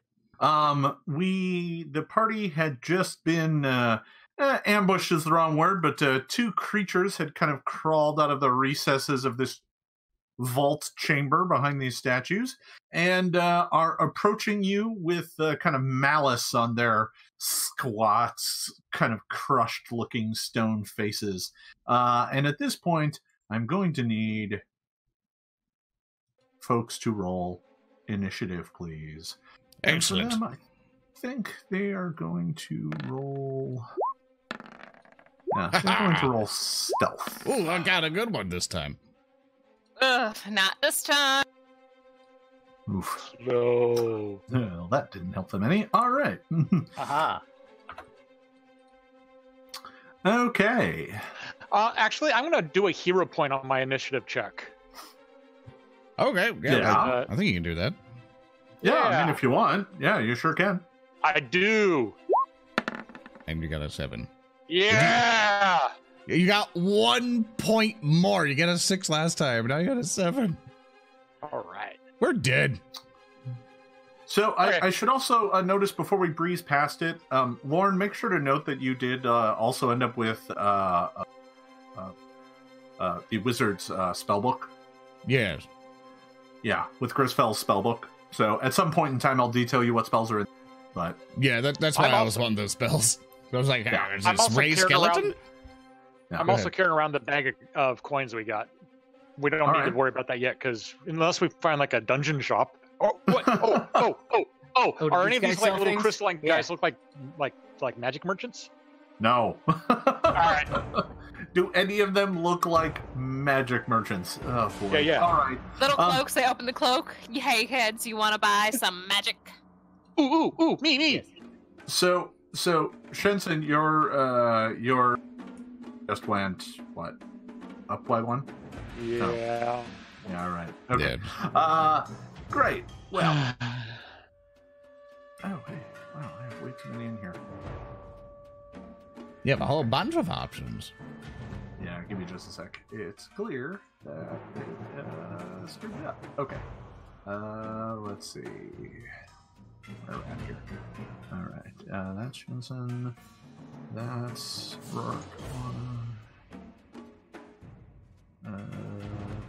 Roark. Roark, you see those crystalline-looking creatures there? As far as I can tell, they're not going to be friendly with us. I I'm shall gonna- dance for them. Yeah, yes, Ooh. dance for them. Perform as much as you can. I need to look over your shoulder to basically, pretty much see what they are. Like, do you know what these creatures are offhand? Maybe. They look They're like not little, magic merchants. little stone Batman. I wish to investigate them. Batman. I Are can't they quite tell past their animals? feathers what they are. It's a little dark in here. What are? I mean, you can see with my I have light on my staff here a lot. Here, look past the legs, so you can see the evil creatures there. All right. Okay. So at the top of the order, you get to ask, you kind of sprang into initiative, seeing these creatures crawl out from behind the statues and kind of hop off. The one that was behind the statue across from you, like, hopped through the air and used its little wing membranes to land on the ground. So it looks like they can at least glide or maybe fly. What would you like to do? One thing I've never got to try before, so sorry for messing some stuff up. Can I use an action to see if I can identify what they are and see if I can think of any weaknesses they may have? Yes, that is going to be a seek action. Awesome. And to do that, how would I best execute that? Well, that's going to be a skill check. Okay. And in this case, I believe it's going to be an Arcana check. An Arcana, awesome. So I'm going to roll 1 Arcana check, and I got a 17 plus my 7, so a 24. What do I know about it? What weaknesses might I find to give us an advantage? So I want to make sure I give you everything you get out of it. Yeah. Okay. So taking a good look at these creatures, these may in fact be a type of elemental. A creature from the elemental planes. These ones look like they might be kind of the least of the elemental creatures, but that still makes them dangerous. These might be like earth mephits. You think you heard them described as such? You know a bit about the ways that they are summoned and whatnot. You also have it under pretty good authority that they can be killed just like anything else, although their connection to the earth does mean that they heal rather quickly. So you have to kill them quick. Cool. And I don't know of any weaknesses, like if I did like fire or electricity, where they take extra or less damage?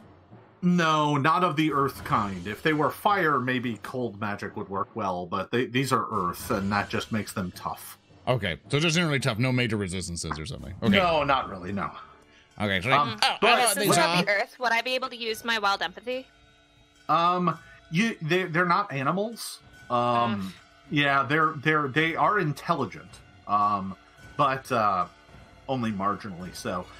Lauren, there is one other thing you recall, and that is that they can breathe a cone of like rock and pebbles at people. Uh-oh. Oh no. Okay, so I assume as like a click-free thing, I can kind of warn my companions, like, hey, get away from each other. Like they can do it like a cold, attack that'll hit all of us. We need to kind of spread out. Roark, get to the flanks. I'll stay here and protect the ghost.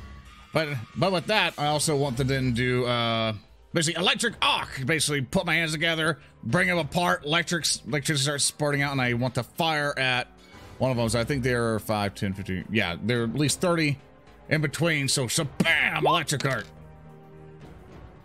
All right, so they both need to make a reflex save? Yep, they need to make a reflex save, and they need to at least beat a 17. All right, let's go ahead and make those checks. That first one's going to fail, and let's try the second one. The second one's going to make. All right, well, he's got one of them. The first one's going to take, what is it? 8 damage. 8? All right. And the other one takes half. It's a basic reflex save, right? Yeah, just a basic. All right. Go ahead and update his hit point total. There we are. Okay. You unleash this arc of lightning that connects the two of them, and they both kind of dance and shake for just a moment as the electricity courses through their body, and you hear them like as they snarl at it. But they're both still up and both still fighting. That was Lauren's turn. Roark, you are next. Lauren, you say they're intelligent? Then they shall enjoy my dancing! So I'm gonna jump off this thing and just take an action to move behind this guy here. Excellent performance, Roark! Excellent! I haven't rolled it yet, so don't jinx me. Oh God, that's just excellent. Hype man! I'm gonna try to fascinate the fellow furthest away from me. So here comes a performance check against their will DC. Where? Okay. Oh, that's not very good. No, it is not. You have a hero. You have 2 hero points. I'm doing it. Yes, I'm spinning it now. There you go. That's a 22 total. Spent. Yes. this fellow over here is fascinated. All right. For at least a round, and that gives me panache, and I will then beak the one in front of me. Very good.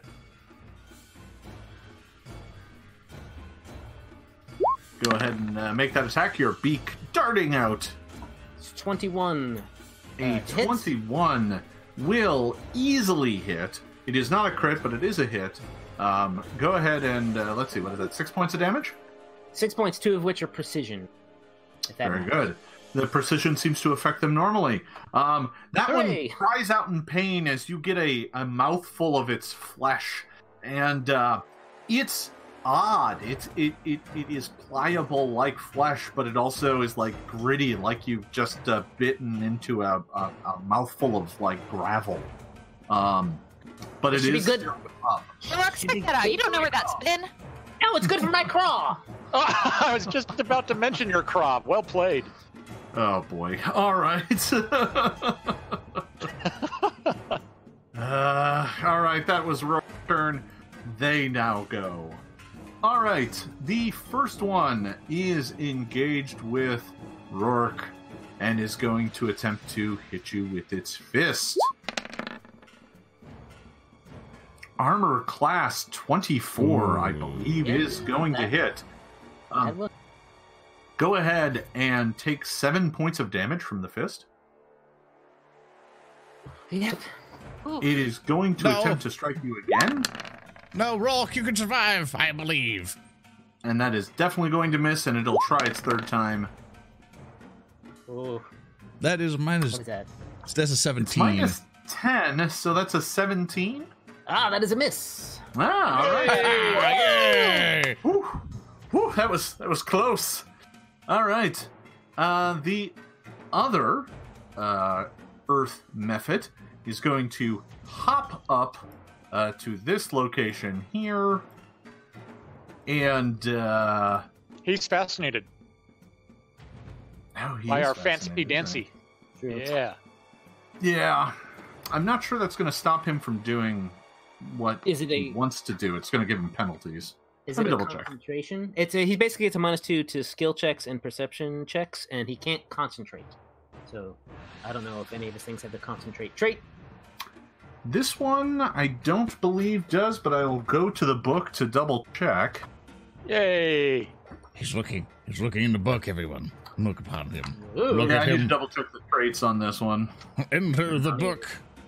They're not automatically associated. As Let's see. as you look through the book, I want to kind of give people who play these games online a little tip that like if you ever want to look stuff up at the same time, we also have an official pretty much Aeon. What is it the term? Basically, the archives of methods that we have. Archives of methods. Yeah. So basically, if you need to look up stuff real quick, it has like a really nice search function. You just look up whatever you need, and it's right there for you.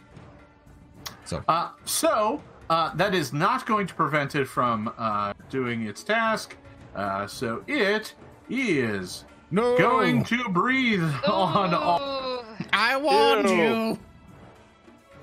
This will not hit Roark. I need everyone else to make a reflex saving throw as you are hit with a cone of rock and earth. Oh. I rolled a 1. I'm going to hero point that. Oh, are ya? I'm small and ducked. Ilana, you have totally ducked out of the way of this. I got a 15. Yeah, right. Shensen, I'm assuming you're living with that result? Yeah, I don't spend my final hero point because I die at least once per session so far. All right. Maybe once every other session. I need my hero. You know. I'm right behind you. I've got you. Yeah. Well, it's only 3 damage. So yeah, that's easy. Lorne and Shensen both take 3. Ilana, you only take 1. Woo! Apparently, the fascination was enough that he was like, and he kind of breathed half his rocks down the corridor as he just couldn't help but look over at Roark. I preen. Yeah, preening. Woo! Woo! Pretty bird. That is the end of their turn. They have both kind of hopped and capered around the room, as they come up to you. They have a real awkward gait. It's kind of like a hop from foot to foot kind of thing with these big crystalline wings flopping all over the place. Ilana, it is now your turn. Well, they are fascinated, but I do think Shensen could use some guidance. Ooh. Guidance gives you a +1 status bonus to attack, roll, perception checks, savings. You get to, the second you use it, it's gone, and then you're immune to my guidance for an hour. Yeah. I like your guidance. It tells me to do good things. That only took one action, so I'm going to use my other actions to prep my crossbow and fire at the one over Shensen's shoulder. Okay. And I did very poorly. Someone... Yeah, no, that's not going to hit. So you had your crossbow out, you loaded it and fired it, and you cast guidance. So you are all done. I can do nothing else. Yep. All right. Shensen, it is now your turn. That crossbow bolt went whizzing past you, but it slammed into the statue across the way and exploded into a shower of splinters. Shensen, you have one of these things right in front of you, although I must admit, it's hard to see on the map, but it is actually floating in the air. It's about 5 feet off the ground.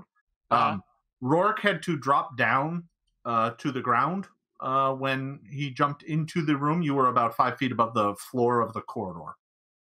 All right. Well, first of all, I'm going to shake my head a little bit at a Lorne who went twice as fast as any of us and warned us all to get out of the way and then stood motionless.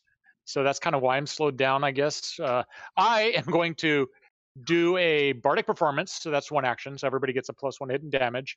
And then I'm going to shimmy acrobat down to that position there. All right. And then I'm going to use that lovely guidance and stab that guy I'm flanking right in the back of the neck with my fancy scimitar. Great. So you don't have to make a check to go through the method space because it's floating in the air and you can just flip underneath it to drop down. So no problems there. An attack roll of a 19, I believe, is a hit. It's 22 or 21 because a bard bonus and then the guidance. Those might be the same type of bonus, but I don't think it. Oh, it's still 20. Yeah, it's still 20, so it hits. Yeah, so no problem. That is going to hit. And how much damage did you do? 9 slashing. 9. All right. You're Oh, jeez. I'm sorry. I didn't mean to do that. You just spit it everywhere. I just knocked his spitter thing or open. A blast of dust and pebbles comes shooting out of his mouth as he howls and falls to the ground. Dead. Hooray! Good job, Shensen. It's only because I was guided to do that by our awesome druid. Excellent. Clearly. All right. Yeah, that's what I was thinking. All right, so that is the end of Shensen's turn. Top of the order, Lorne. There's only one of these things left. Oh, actually, I should note, at the end of the round, Grisfell is like trying to brush himself off from all the dust and pebbles. That's what he does this round. Ooh. Hey, dust can affect him? Well, personal hygiene is a hard habit to break, trust me. He's kind of looking at himself. He's like, oh, sorry, old habit. Yeah, no, that didn't hit me at all. Well, then, regardless, though, I would like to... I assume I can see the last guy where I'm standing, correct?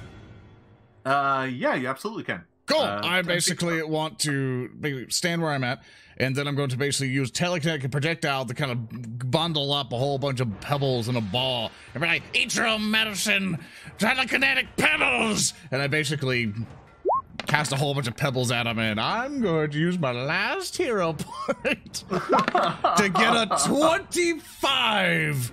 Well, that is certainly going to hit, and that is going to deal 10 points of damage. Is it a crit?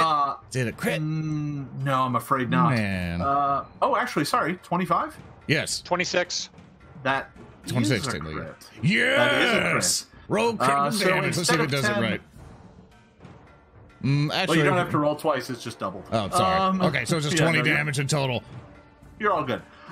You pick up a rock from the floor of the chamber, and it goes winging through the air, slamming directly into this thing's chest. You hear like a bunch of crunching and cracking, like a stone being broke, and the thing falls to the ground, dead. I win! How much of his exploding rock bullet just sprayed me with gross inside dirt from that thing? Yeah, you got hit with like handfuls of soil and earth that came raining down upon you. Prestidigitation, as always has to happen after Lauren explodes things. Yeah, no, that's fair. I look to Ilana and be like, good job with that assist. High five. I kind of reach up and I jump a little bit. My hand's like really up high. You know, just like, come on, high five. High five. Oh, sorry. I bring my hand down. That's just mean. And I still have to like jump a little bit to hit it. Okay, like I go, and I bring my hand down and go, yeah, high five. Good job, Ilana. See that, Grizz? We could definitely take care of this evil necromancy thing you have going on. He's like, oh, cool. You're one of those wizards. I heard him say, instead of necromancy, I heard him say necromancy, like he's like some sort of magic crafter type. Yeah, he makes knickknacks. Yeah. Less frightening. Mr. Griswold, I don't think beggars can be choosers. He's like, I am no beggar. I'm a ghost. I come up to the edge, which is like at least 2 feet taller than I am, and I kind of scoot my way, and then I like hop down into the cavern. Are these doors? Do I see doors over on the like at the edge of our vision over here to the east? You do, yeah. Doors, closed doors. Hold up, Shensen, hold up before you activate the door and get all these statues to turn on and kill us all. Mr. Grizz, if you don't mind, what direction is the call? He's like, I'll help you remember with a Scooby snack. Like, I was only down here once, and it was a long time ago. I think it was this way, and he points down in that direction. That's not towards the doors. Oh. Well, I wish I'm sure there'll be other things down there, Shensen. So looking back at those doors, the doors that are behind you are these kind of ancient looking stone doors. They're about 15 feet tall, each one of them. And they're carved to look like a mountain from coming up from below and a mountain coming down from above, touching roughly in the middle. So like an hourglass, but made out of mountains. Yeah, kind of. Yeah. Huh. Is there any languages on the door? Solid stone. No, it doesn't look like they have anything written on them. Now that you're down in the floor of this chamber, you can make out the fact that it looks like it's very like well crafted. Everything's made out of stone. The floor is this kind of polished looking granite. But even here, you can see thin veins of what look to be maybe iron ore in it. And unlike above, where they're rusted and exposed, these look like they're sealed under the kind of varnish of the stone floor. So they still look like kind of dull gray iron veins. Ooh, dwarf varnish. Can I try a society check to recognize this architecture? Sure. May I also make a check as well? Is that okay as he's making his? Yeah, if you want, yeah. Sure. Whoop. I got a there you go. natural 20, I guess. 20. I want to be on that team. I just like rolling dice. Everybody's rolling a society check. It's great.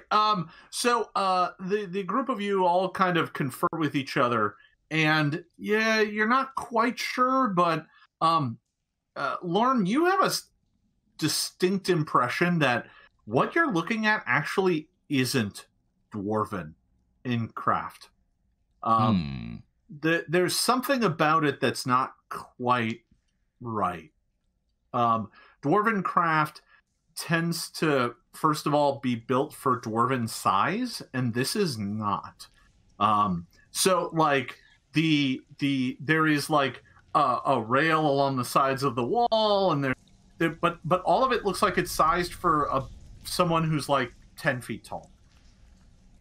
Ooh, like ogre size.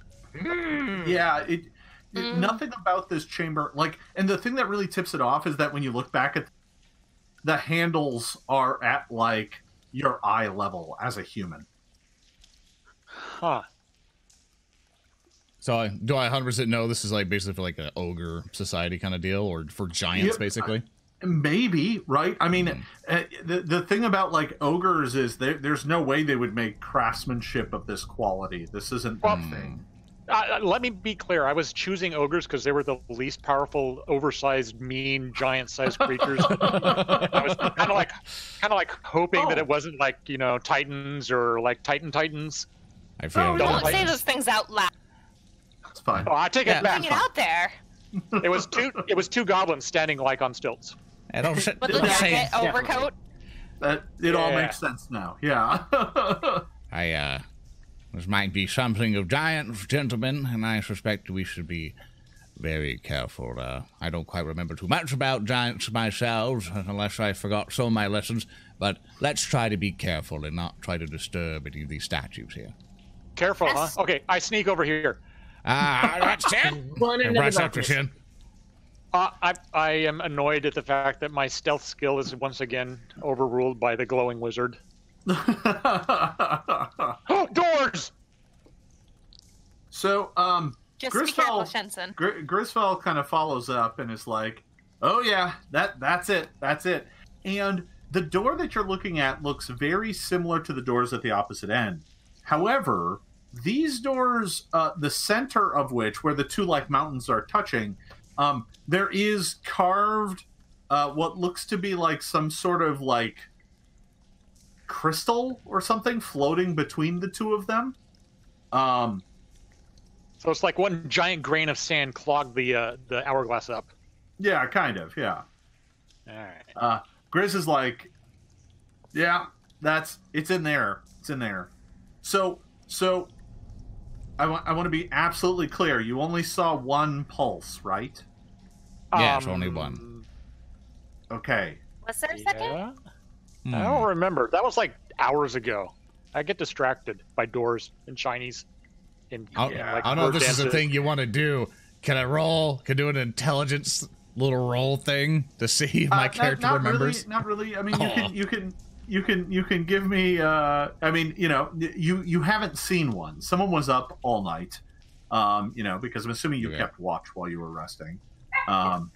And you haven't seen any, and no one's been like felt sick or anything. And he's just like, I want to make sure you've only seen one, because I'm pretty sure that when you open up the doors, there's going to be another one. And 2 is bad, but 3 is real bad. And, okay, did we ever? And 4 means everyone dies. 4? What? How many pulses until we die? I think 4. I don't know, maybe 5. I don't know. I vote 5. I vote 5. I don't think you get to vote. Oh, well, just in case. I mean, it's much easier to count to 4, Shensen. That's true, but that doesn't help us not die. But it does help you keep track. It's also true. Is there a keyhole I can peek? I like peeking. There is not a keyhole. There's a pair of stone handles. But there's not a keyhole. Oh, I'm gonna be sneaky and like crack the door open slowly. So maybe if we like open the door slowly, the evil green pulse won't notice. Maybe I could detect magic. Oh yeah, maybe. That might be. You cast detect magic, and you definitely get the sense of magic in the area, but you have no idea. And like for a flash moment, your head hurts when you cast it. Oh. Ooh.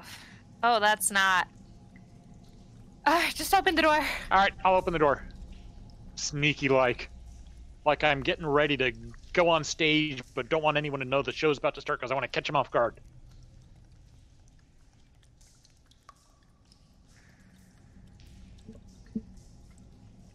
Ooh. It seems to be a large chamber inside. Oh, what are those? What are those? What are these? What are those? What are those? Are they shiny? Hold on, I may have moved something to the wrong layer. No, it's all good. Uh-oh. I still hope there's something. Jeez, I feel sick. Roark. Sorry, I feel like I was on boat there for a moment.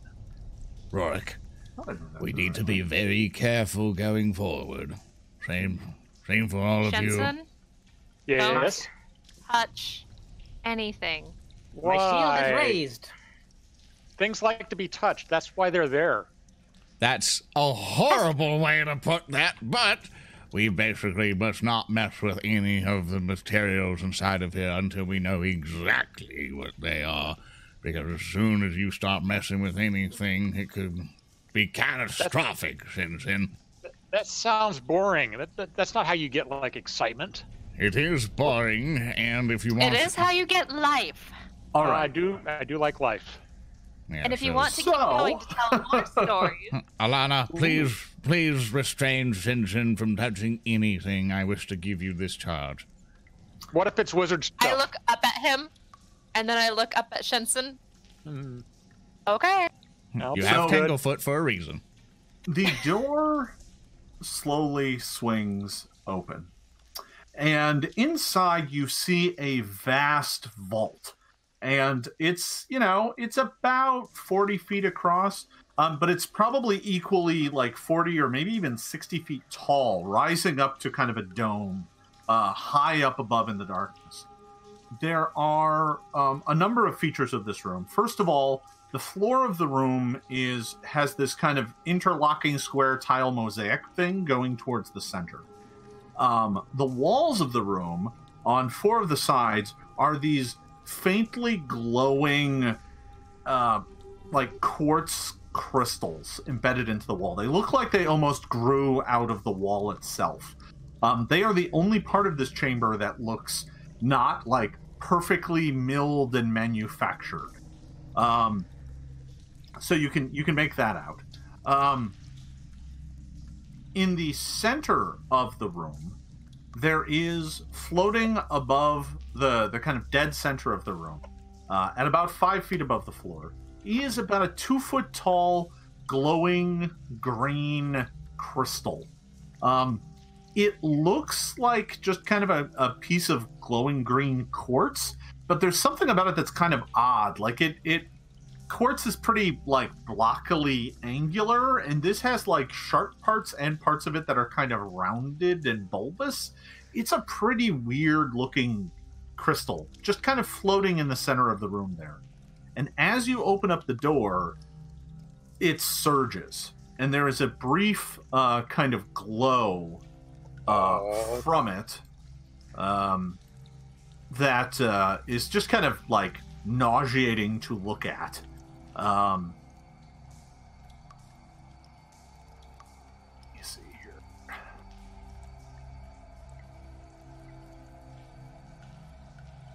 That's not quite what I wanted, but all right.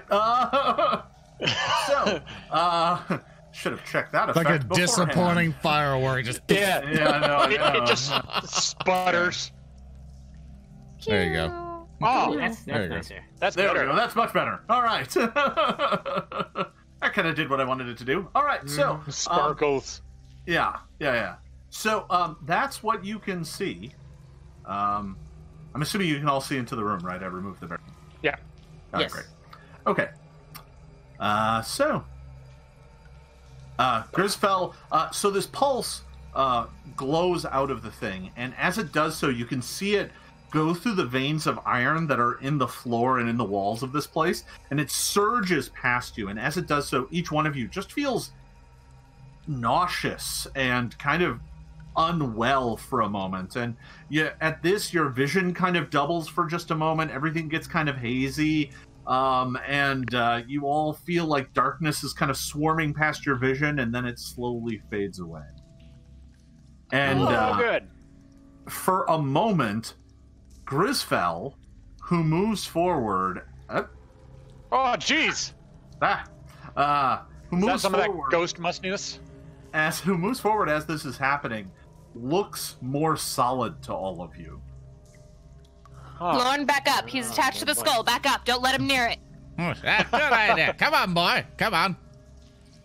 He's like, what? No, listen, that's it. Cage it so I can be done with this nightmare world. All right. Who's got the cage? Lorne does. I have the here. Why don't you go? Pass me the skull. Now, So here, have the skull. I detach the skull and give it to Ilana. He's like, what is this? Pass my remains? What are you doing? Okay, fine. Don't worry about it. Hey, what? So the cage is quite unwieldy. I should note this. You can't have anything else in your hands. You could carry it down here, and I'm assuming during the match, kind of set it aside when the fight started. Yep. But, yeah, this is the sort of thing that you can't wield weapons and use a shield while holding, just so you know. I'll hold your staff, Lauren. I don't worry. I got a strap that I can put the staff on my back. I kind of like holster it in a way with the straps and stuff with my backpack, because that's what holds itself in place. And I basically pick up the cage, like, all right, boys, let's get this done. Grizz, I assume we just put the thing in the thing. That sounds very technical, but yeah, that's what I was thinking. Put the thing in the thing. Grizz is like, yeah, I mean, you should just be able to cage it right up. Oh, you're going too far. They're 10 feet, Grizz. 10 feet.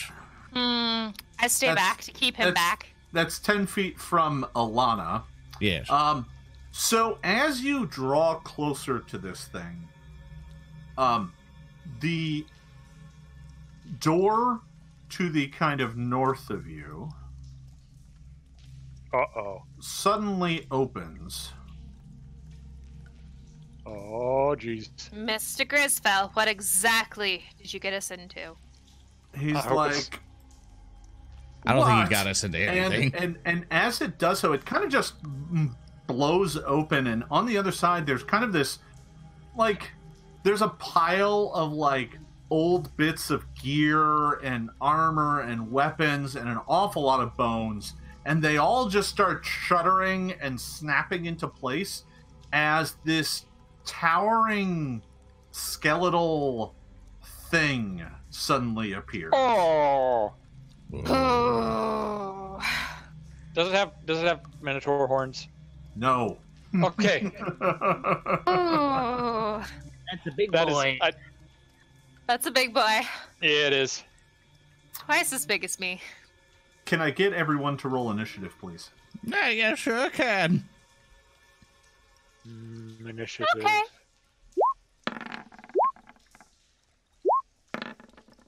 Actually, initiative roll. That's a 25. I'm going to use my hero point and roll another. All right. That is a 24. That's Much way better. better. We all got pretty, like, over 20. Shensen's got a 21. Roark has a 25. I got a 20. And Ilana now has a 24. Yay. I clicked on my token. It didn't seem to take. That's okay. He should be able to edit your number in there. All he has to do is click the number. Yeah, I just got to check it. Let's see. Roark, you had a, what, 25? Oh, it looks like it popped in. Yeah, no, it's in there. Yeah, I went in there and did it. Oh, okay, great. Set it in that order. Great. There we are. All right.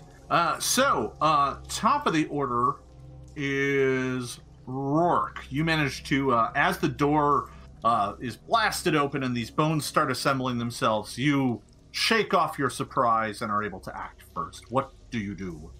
Oh boy, squawk in surprise. Wow. Then I think I will get up in there. Okay. 15 feet to get to there. I am going to... I'm going to try to just... I will draw the dagger with the potency crystal on it. Ooh. Okay. Activate that. All right, activating it is free. Yes, and stab this fella with a magic dagger. Sounds good. Temporarily magic dagger. Okay. So you stab at it with your magic dagger.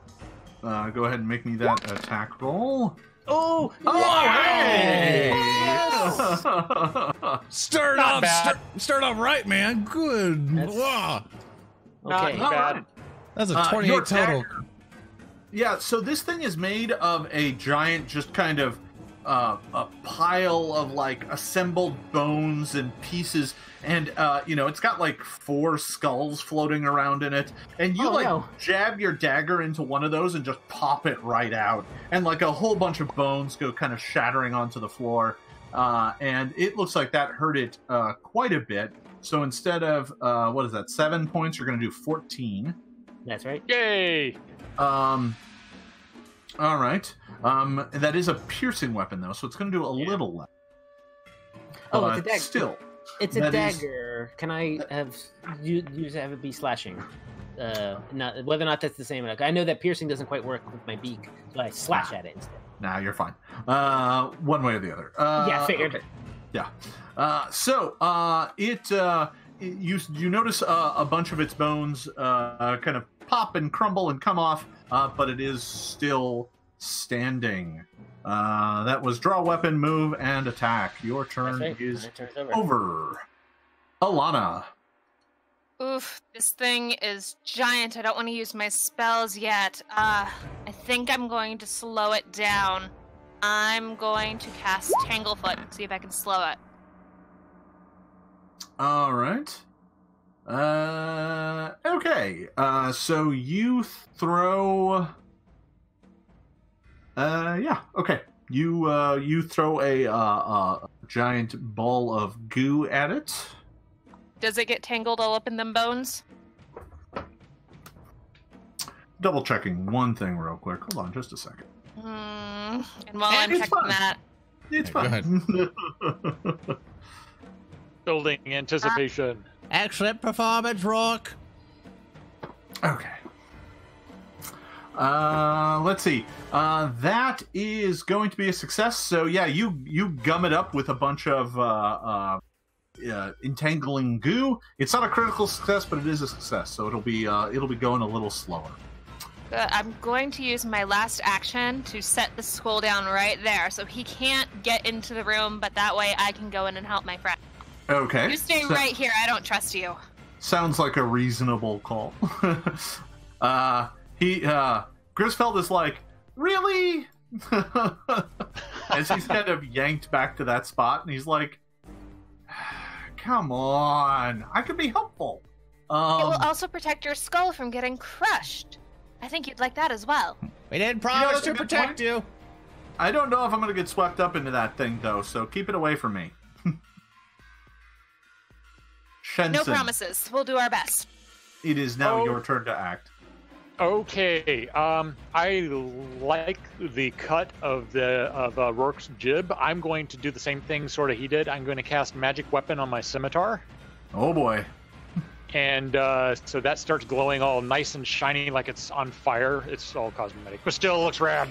And then I'm going to use my last action to start birding up. Everybody gets +1 hit. And as I start singing the ballad of the time that the crow swooped down and plucked the skull off the top of the head of the largest pile of dead bodies in the boneyard and flew away. And that's how that crow became the first no-sway psychopomp.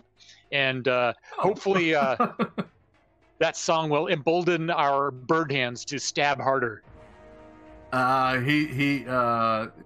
You notice Grisfell is back going, it's not bad, but you can't dance to it.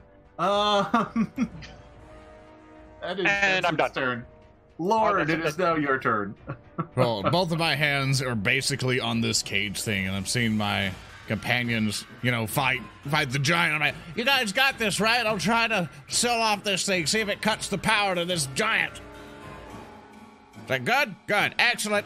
So I basically take the cage and stuff and go closer to the Elon core. Okay.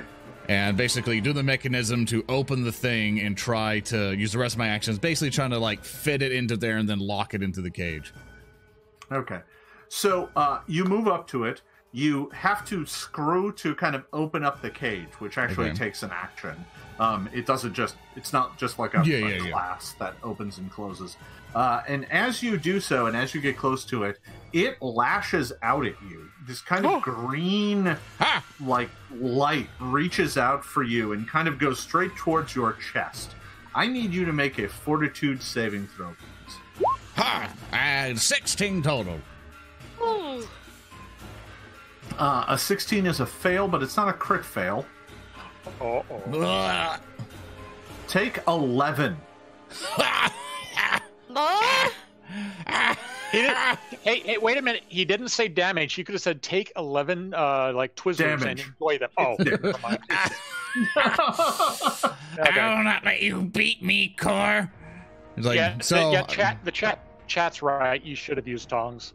For just a moment there, you could feel your heart skip a beat or two as this thing was reaching inside of you. So, for that, action to walk up, action to unscrew the thing, last action to at least try to, like, scoop it into there, because I'm not trying to grab the thing, but I'm like trying to, like, scoop it into the thing, because I assume it's floating or something. Yeah, what you need to do is kind of get it into the thing, and it's an awkward shape, and the cage isn't, like, perfectly form-fitted, because he had to do it from obviously just looking at it. He wasn't able to, like, measure it. So it's not a great fit. Can you give me either an acrobatics or athletics skill check, your choice? All right, acrobatics is a little bit better. Let's hope. All right. And hero point. Fudge! All right, you're trying to get it in there, but you haven't quite managed to do it just yet. And that is the end of your turn.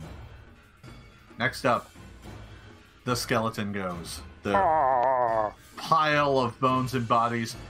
It is going to swipe out at you, and we'll use that stuff. That's fine. Oh God! That'll hurt. Oh, Jason, you should re-roll that for, like, a villain point, because I think you can do better. Yeah, I think get like a 40. Yikes. This thing slams into you. Like, the bodies and pieces just, like, rip and tear at you. I'm pretty sure that's a crit, and that is going to knock you down. It sure does. Yeah. For people only listen audio-wise, that's a 30 to hit. Yeah. One yike. So is it also 30 damage? Is it like super super efficient? It's just 30 all the way down? Yeah, it is 30 all the way down. Yeah. Fortunately, 30 isn't enough to auto kill you.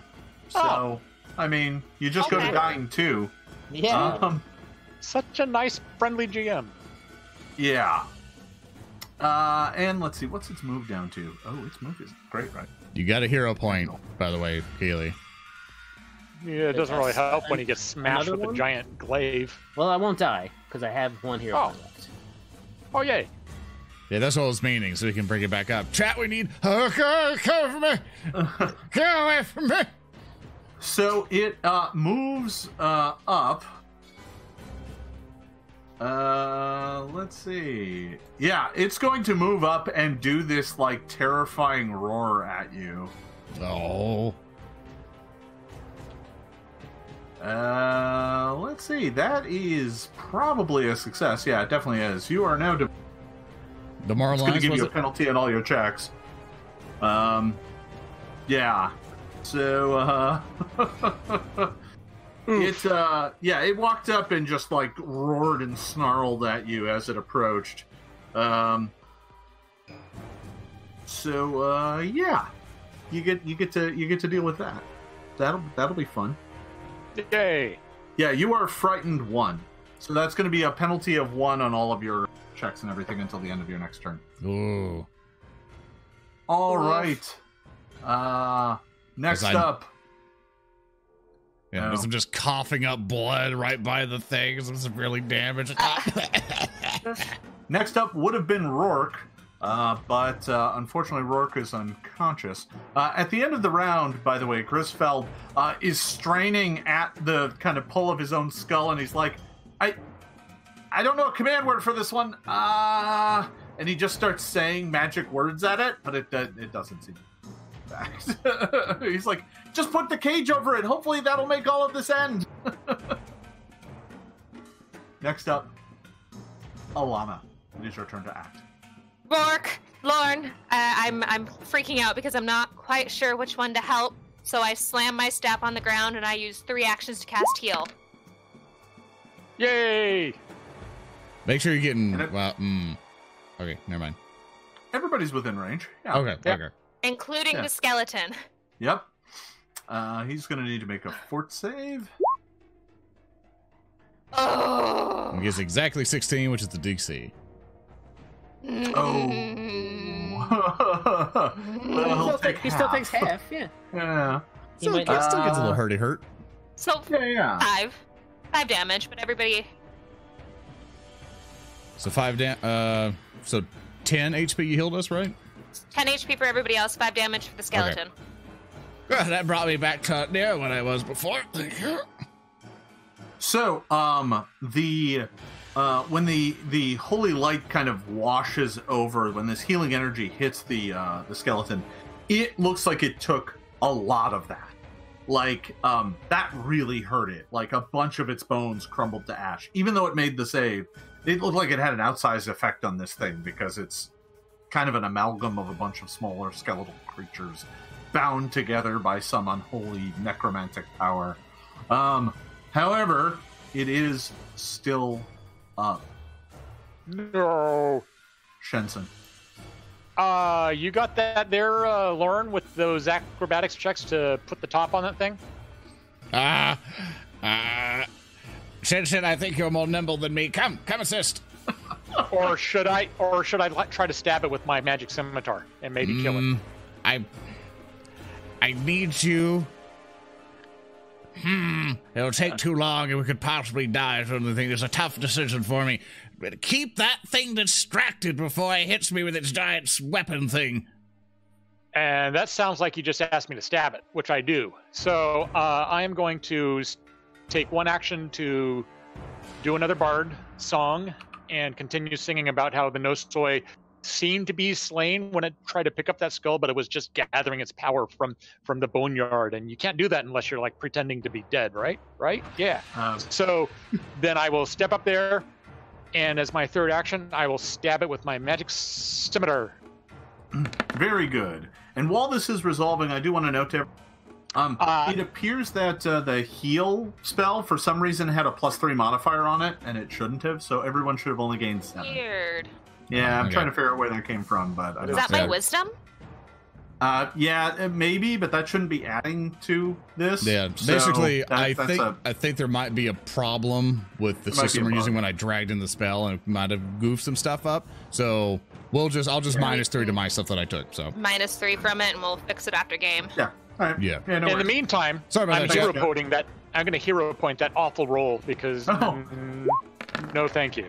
What roll? I didn't even see it. Oh, okay. Well, that's a 17.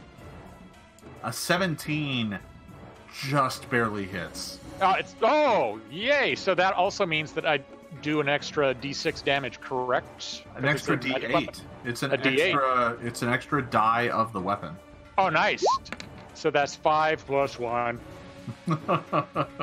7 damage because of the barb music. 7 All slashing. right. 7 slashing damage. The scimitar did not have a huge effect on it. Some of the bones chipped and broke off, but it is still standing. All right. You do still have, what, 1 more action left, right? I'll cast shield. Shield? Bonk. Yep. All right. That was Shensen. Lorne, it's your turn. Oh, dear. And you know that unconscious Roark is next, which means it goes after that, so... Well, I need everyone's power on this one. I need all the voices all the souls who maybe want to just try to succeed, to help. I basically, for one, I don't think I need 2 actions to do this entire thing. So 1 action to cast shield on myself. Just in case. Just in case the skeleton gets a chance. I then try my hardest to get the core into the cage for one action, which I assume you want another acrobatics that I'm so great at. Either acrobatics or athletics, your choice. Acrobatics, I got a +2, and acrobatics, I got a... So... You can either kind of finesse it on there or brute force it. Wait, that's a 17! I got a 17! And do I get inspired with a skill check, or no? No. Anyway, 17 total. You are, like, desperately trying to fit it on there, and you just managed to get it over. And you do still have one action left, right? Yep. Because you need to spend an action to close it. Then I spend that action to close it. All right. So you managed to get it on there, and you screw it closed, and as it clamps closed, all of a sudden that pit of your stomach feel in all of you vanishes. It turns right off.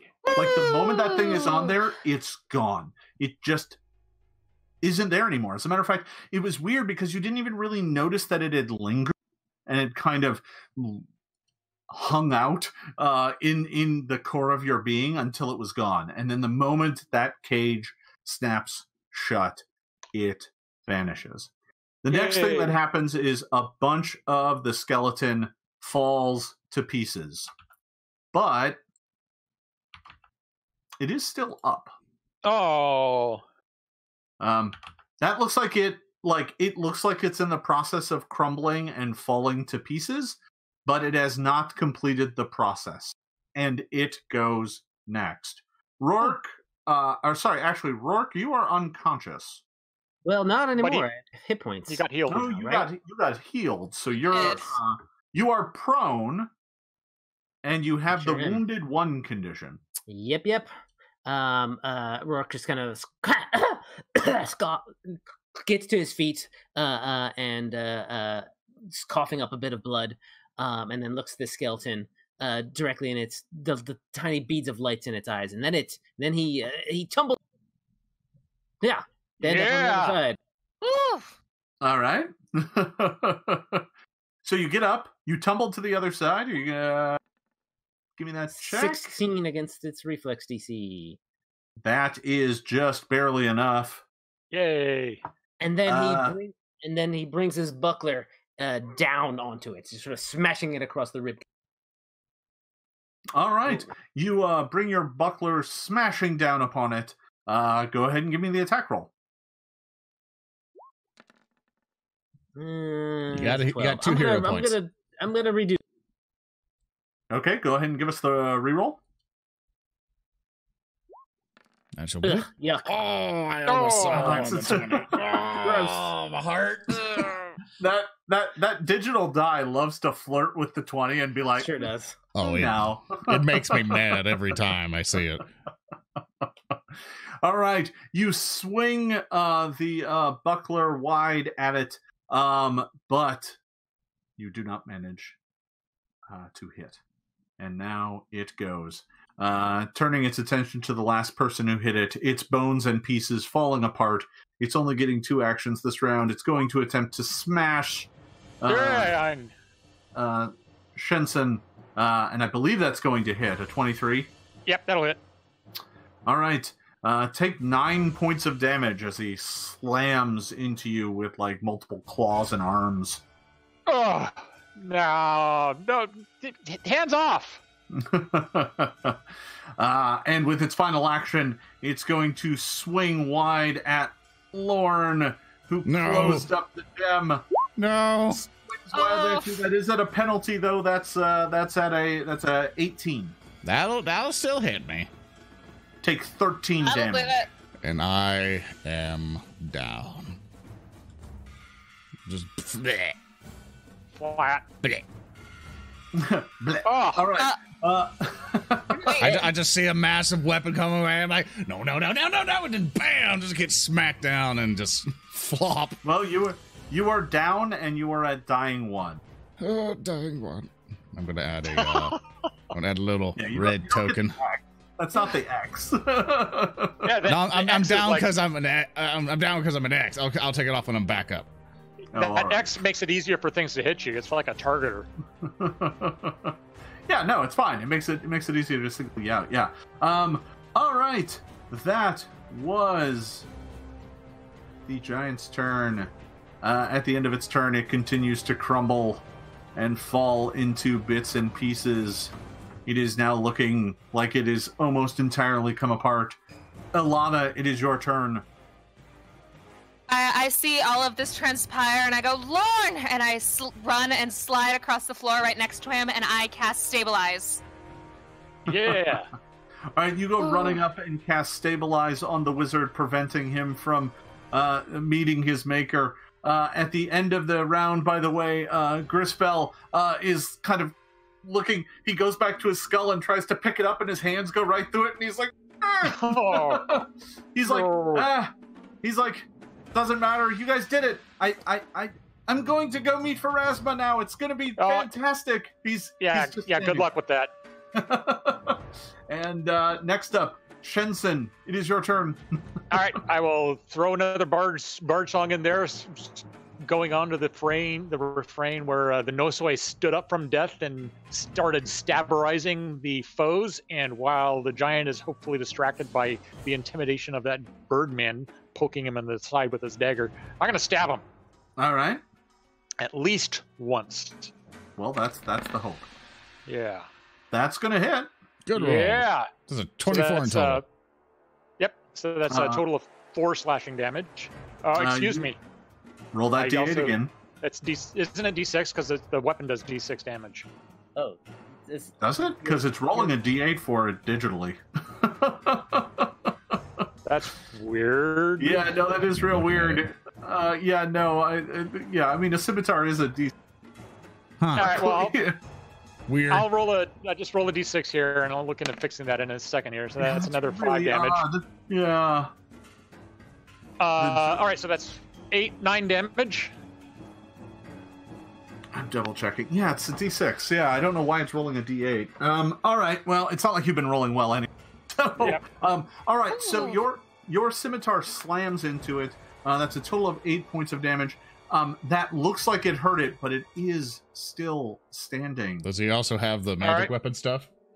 Yeah, that's why I did so much extra. Okay. That's the extra die. Okay.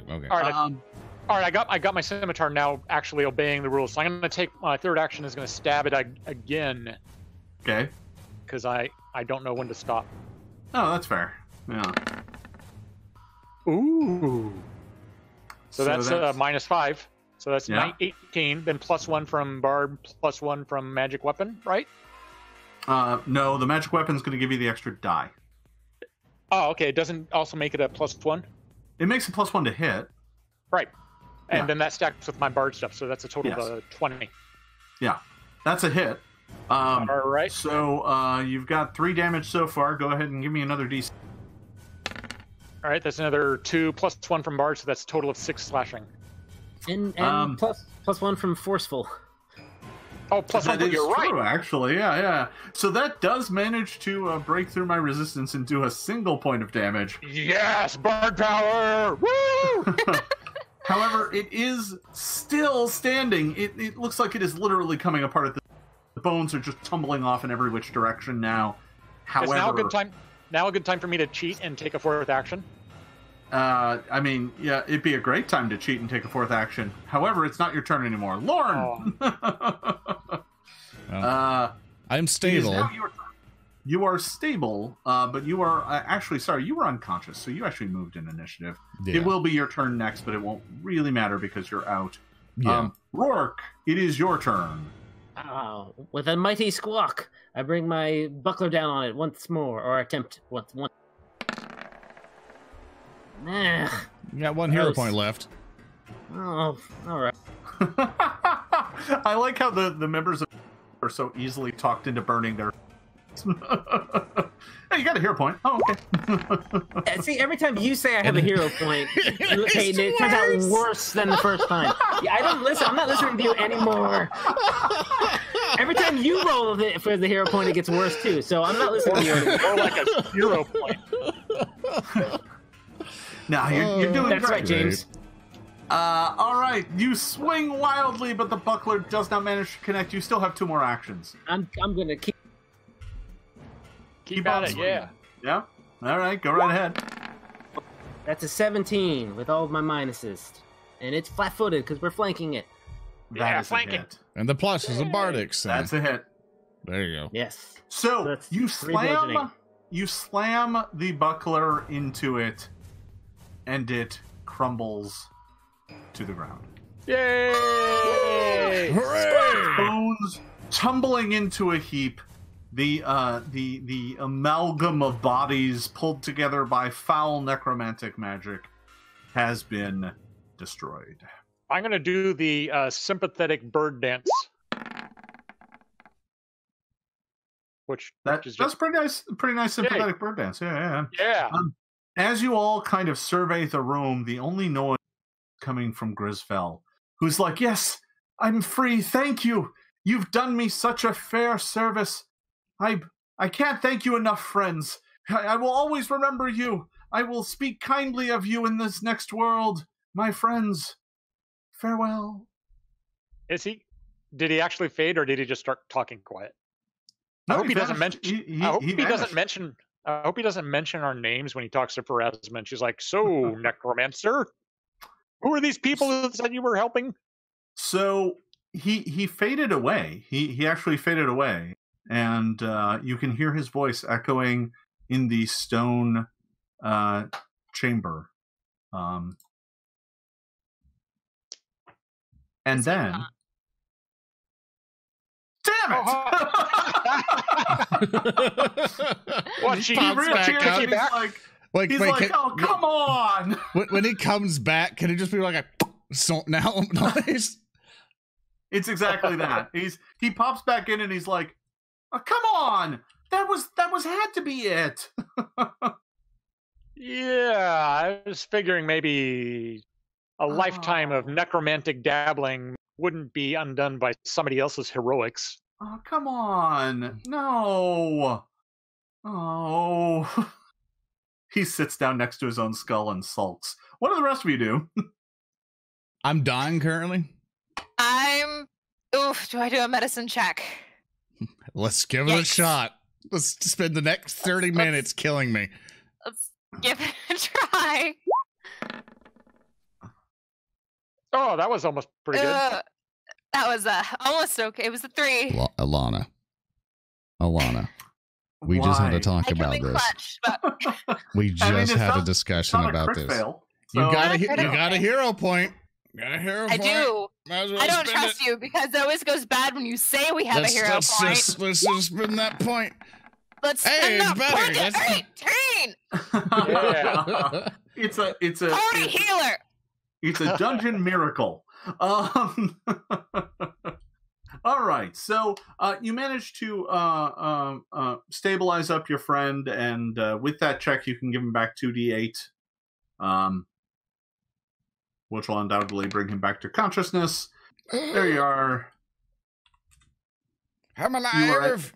You were at 8 hit points, and yeah. So and now you're flanked.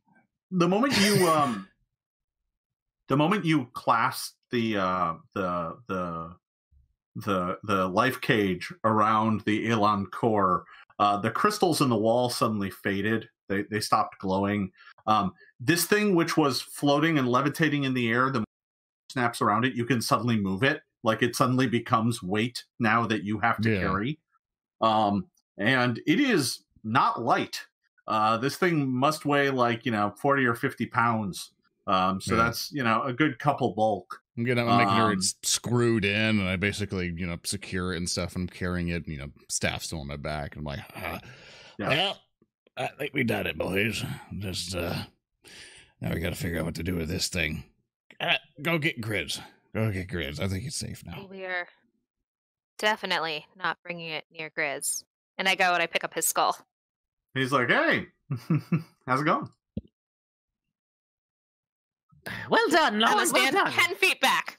Yeah. So, and to be clear, when you move with the skull, it's not like he's pulled along like a magnet. He actually stays where he's at as the skull is moved away from him. And he just kind of looks at you and he's like, and then he walks after it. it's like a leash. Yeah. And the longer he's away from it, it's getting thin and like you can see through him more and more. And he's like, and he kind of walks after it. And then he's next to it. It's nothing personal, Mr. Grisfell. It's just, I'm not quite sure what we're dealing with here. Better safe than sorry.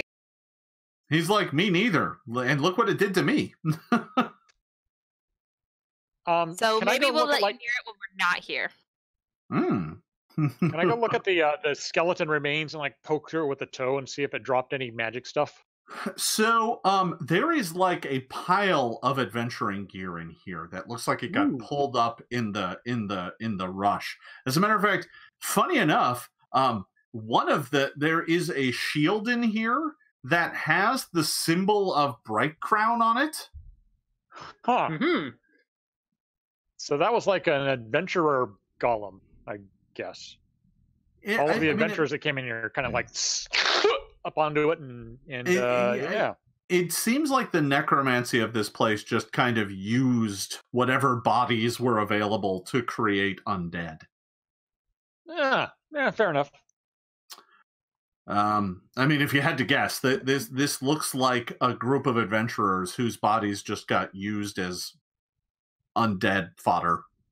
So I'm going to look a little bit closer at all of that fodder, and I'll be honest, I'm looking for a magic flaming scimitar. Is there any? How many of those are in the pile? At least a couple. Can I roll 1d6? Since that is now a scimitar die.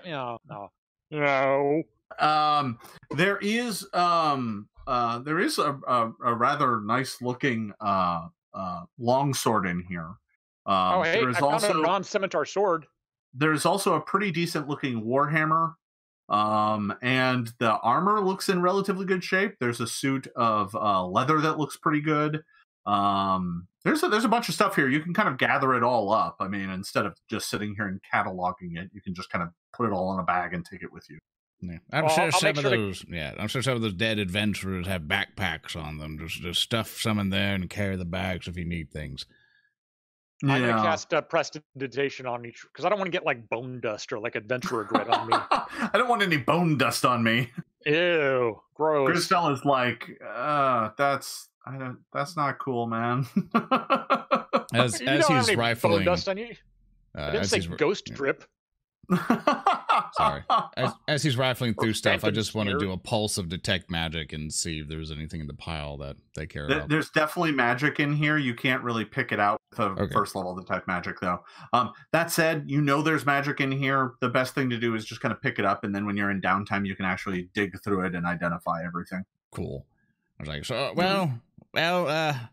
Pharaohs, as far as I can tell, the job is mostly done, but we still have this thing. And I kind of gesture, like holding up the core things. Like, obviously, this thing is far too powerful just to bring it back to Bright Crown. And Yeah, we should give this necromantic time bomb thing to the goblin. That's a good plan. Grisfell's like, yeah, I wouldn't go pawning that thing either.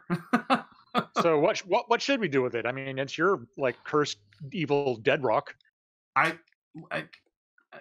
I mean, given enough time, I could probably unravel its secrets.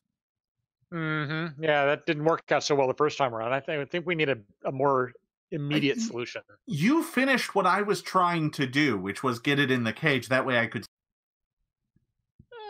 Fair enough. I mean, so good job. He's like... When he claps, does it make noise? No. A little wash of wind. Yeah, he's like, I don't know. Good job. Well, he's like, no, you did really well. Your ghost pal is really proud of you. Oh, good. Yeah. So what do we do with it? I've heard that positive encouragement helps people get along with you. I've had a lot of time to think about why things happen the way they did, and I'm trying to become a better person. Well, that's good. That's good. That's growth. I've been working on me, and I come to the realization that maybe not everything I did was cool. So I'm trying to be better. Well, you're getting there. I mean, that's one way when you do actually figure out how to not stop being around here being a ghost and go on to the boneyard. That'll help, I guess. I hope. I assume. I don't know. I'm not Pharasma. I'm not Pharasma. I don't worship her, so. Yeah, I'm sure it'll be great. More importantly, these doors, are they still open? Yes. Can I see like treasure rooms down the hall? You see another wing of like another row of statues that leads to another giant set of doors. Huh. Like with the giant mountain hourglass in the middle? Yep. Ooh. Does that, you said in the doors, the doors to this room here that there was sort of a indentation between the two. Would the Elon core fit into that indentation? No, it looked more like an artistic representation of it, and less of like a key slot. Okay. It was like, of the entire door, it was like 6 inches tall. The actual crystal is like 2 feet tall. Oh, geez. Yeah. All right. So what do we do with it? Gris is like, I don't know what you do with it. I mean, I was going to study it, but if you're not going to study it, you should probably put it somewhere safe.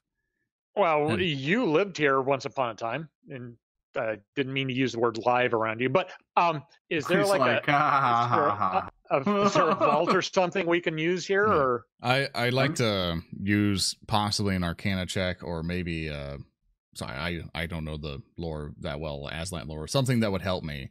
To basically think of a place of going, what in the books have I thought before where I could possibly put this place securely, or someone I could bring it to who could actually protect this thing, maybe like some silver dragon or something.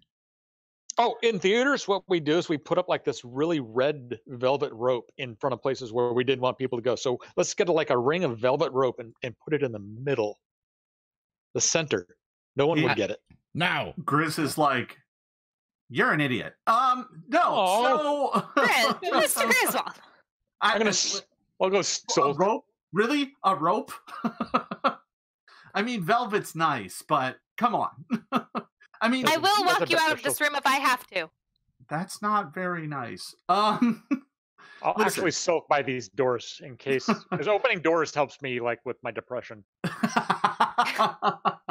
Grisfell's like, listen, you could put it back in my quarters. I mean, at least that door seals and closes. What? For somebody else to come along and find? I don't know. You can take it with you. Lauren, what do you think? Use of Arcana knowledge. I have some contacts in Cheliax with the Church of Eridan. They might be able to. Ew, the Shrewies aren't going to be able to help us. Gross. What? Oh, that's right. Apologies if we take your suggestions with a grain of salt. Look, fellas. I'm of the opinion of just sealing this somewhere not exactly here where it's obvious, and I'm fine with leaving Mr. Grizz to stare at it for the rest of eternity if that's what he so wishes. I think we are done here. We're not done. Cool. There's doors unopened. There's a door right here. Grizz, you want to come with us or not?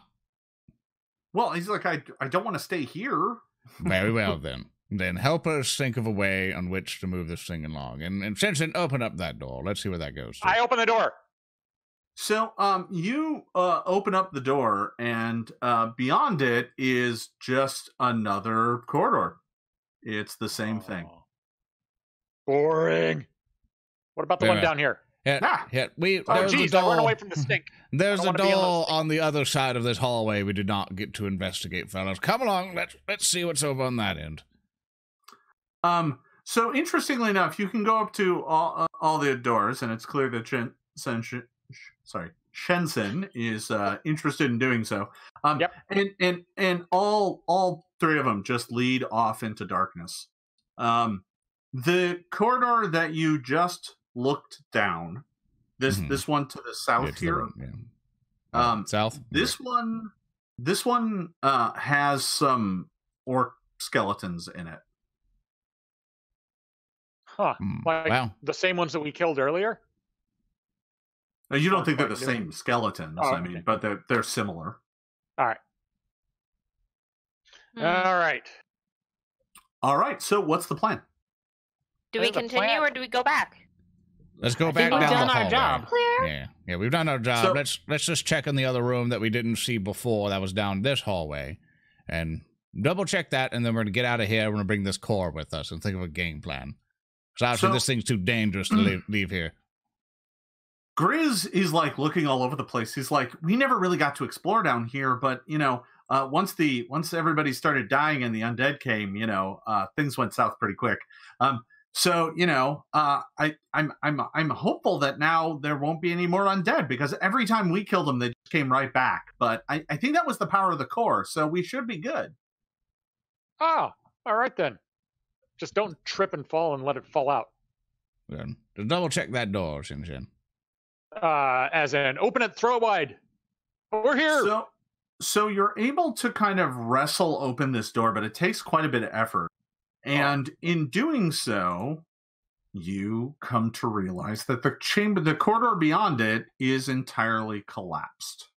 Oh, damn it.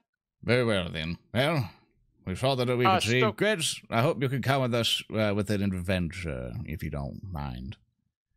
So He's like, I mean, what else do I got to do? I don't know how to get myself out of this situation. Maybe I have to help others. Probably. That sounds like a good plan, yeah. As I asked before, what do you think about a career in the theater? Yes. Make people smile. Oh, yeah. You'd We make could do so many good ghost effects. stories. So I do love a good campfire. I'm assuming you're discussing this as you're making your way back. Yeah. I'm assuming we're all going up at the core. And I try to find like a tarp or something or a blanket to cover up the thing that I'm carrying so it's not so blatantly obvious. Yeah, no worries. So you make your way from here back up to the mine area, and you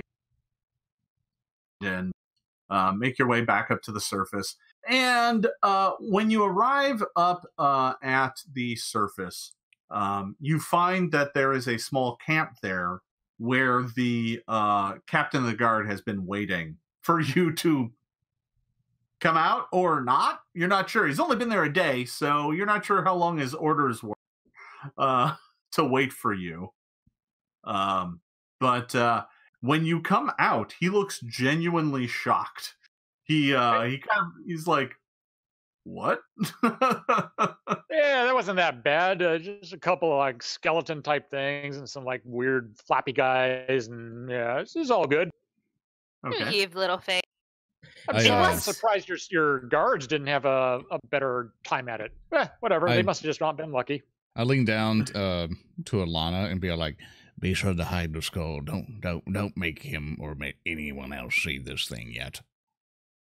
I kind of tuck the skull in under my short little arms and under my short little cloak and act like he didn't say anything at all.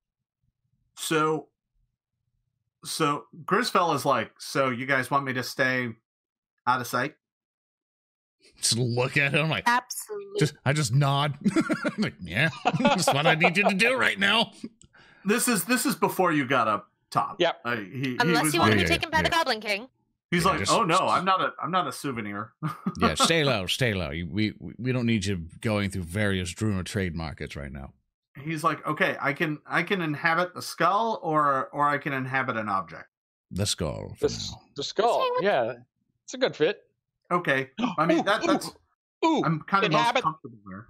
Can you inhabit the Elon core? Yes. He's like, I don't think that's a good idea. No. He'll be riding with me. Grisfell vanishes from view, and the skull rattles and shakes for just half a moment, and then grows silent. Oh yeah. I pat it gently on the head and tuck it under my arm. So, Captain Halvren escorts you back to the capital of Bright Crown. So that takes about a whole, it takes like 20 minutes to walk back. And you soon find yourself, oh yes, I forgot about our lovely drawing here. Yeah, I forgot about it too, because in my mind it kind of went like, who made this crappy... Oh. So shiny. Yeah, it's clearly very shiny. So ding. So you make your way back to the hall of the Goblin King, and you arrive, and it's like mid afternoon when you finally make it back, and he is atop his throne, currently talking to Lady Gorb, his betrothed, and when the doors open up, he's like, "Oh, marvelous, marvelous! I knew you could do it!" And he looks genuinely, really excited. He like hops down off the throne and comes kind of hopping up over, and he's like, "Oh!" And he's like reaching up to shake all of your hands, well, except for Ilana. He just shakes your hand like a normal, like two people who are 3 feet tall, like two civilized people. That's right. He's like, "Oh, this is wondrous, wondrous! You've all done so well. I'm really quite excited." Yeah, Your Majesty. Tell me about your exciting adventures. Yes, the exploits of the Band of Bravos. And I go on and I give him just a sort of a performance, basically, of what went on. Ghosts and skeletons and creatures that lurked in the darkness. Ah, squawk! Can we all perform with him? Like we're all like sure. reenacting a play? Yeah, that sounds rad. Here's what roll performance. Let's see, I gotta find mine. There it is. So bad. Oh my god, that's a very lot of mediocrity. I am not gonna abide that. I'm using my last hero point. Beautiful monologue. Use a hero point on your... Oh, yeah. You know what? Yeah. I'm gonna use one too. I'm gonna join in on this. It's gonna be much worse. Better. Much better. The way beautiful monologue about the bravery of my companions. The way I imagined this happening is that you all start telling this, stumbling over each other until you all like get in sync, and all of a sudden it all makes sense, and then it's dramatic and filled with awesome tales of fighting, skeletons and ghosts and earth creatures. Is there anything in particular that you leave out or embellish? We don't mention our ghost buddy at all because we don't want to reveal our best special effect to the audience before we debut it on stage, and that also allows it to sound like we came up with all of these ideas on our own. And we leave out the core, and I assume we bring an ending to where there was a massive skeleton who was controlling these skeletons, and we slayed him, and it killed the rest of the skeletons after his defeat or something. A massive necromancer skeleton.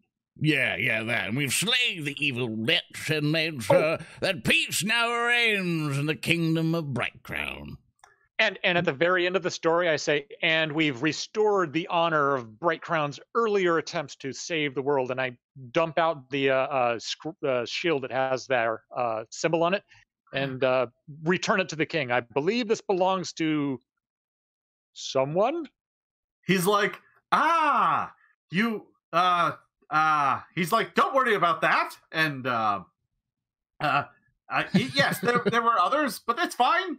He suddenly looks really nervous, and he's like, listen, and he just kind of motions to the captain of the guard, who kind of like has he pulls a tapestry down off the wall and just covers up the shield so that no one can see it. And the goblin King Brightcrown is like, "Oh, this is wondrous, such a wonderful, rousing tale. Well, your contract with me is complete, but I must insist that you stay for the opening of the mine. I'm going to send workers there immediately to get things ready. We'll have the celebration in just a few days.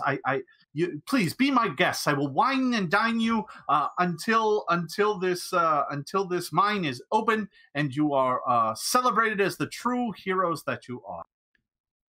We're gonna get a per diem for this, right? Absolutely. All right then, I'm in.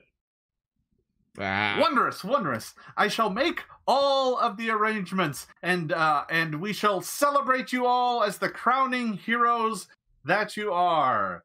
And that is where we are going to wrap this session. Woo! Thank you, Jason. That was fun. Jason. Thank you. Yes? XP? Yes, I will give you some XP before the next session. How about that? Yeah, I'll figure it. I want raspberry flavored. Raspberry flavored XP it is for you. Yes, absolutely. Yeah. All right, everybody. I want to thank you all for watching. You can find us here again next Friday starting at 2 p.m. Pacific on the official Paizo Twitch channel. I'm going to go around the horn and let everybody know where you can find folks. I am Jason Bulmahn. You can find me on Twitter, Facebook, Twitch, everywhere, /Jason Bulmahn. Just put the H in the right spot. And I'll throw it around the horn. James? I'm James Jacobs. I'm the creative director for Pathfinder. Best way to get a hold of me is at the Paizo message boards, and I keep that Ask James Jacobs question thread going at a pretty good clip. It's endless. All right. All right, guys. I am Maryssa Marie. I am Paizo's web content manager. You can find me Twitter, Instagram, Twitch, Maryssa Marie, MarySsamari. Oh, hi, and I'm. Oh, yeah, we go up. It's Discord. Don't worry. Yeah. Don't worry about it. I'm Jason Keeley. I'm a Starfinder developer. You can find me on Twitter at Herzwesten, HERZWESTEN. And I'm Peyton Smith. I'm the social media producer for Paizo. You can find me at Zoran the Bear at everything. That is ZORANTHEBEAR and everything else. So with that, thank you all so much for being here. Thank you, Jason, for basically game mashing. I'd also like to remind everyone that Paizo.com is currently having a sale right now, which is pretty much 25% off right now. Also, we've been using Roll20. So if you yourself are looking to play Pathfinder or Starfinder online, that's definitely one of the programs that we're using. There's also various other virtual tabletops out there at the same time. So thank you. Thank you again, Jason, for such an awesome game so far. And we hope to be back next week. Thank you, everyone, for playing. I hope you guys have had a great time, and we'll see you next week. All right, see you all. Bye. So long. Bye. Farewell. Skr-skr!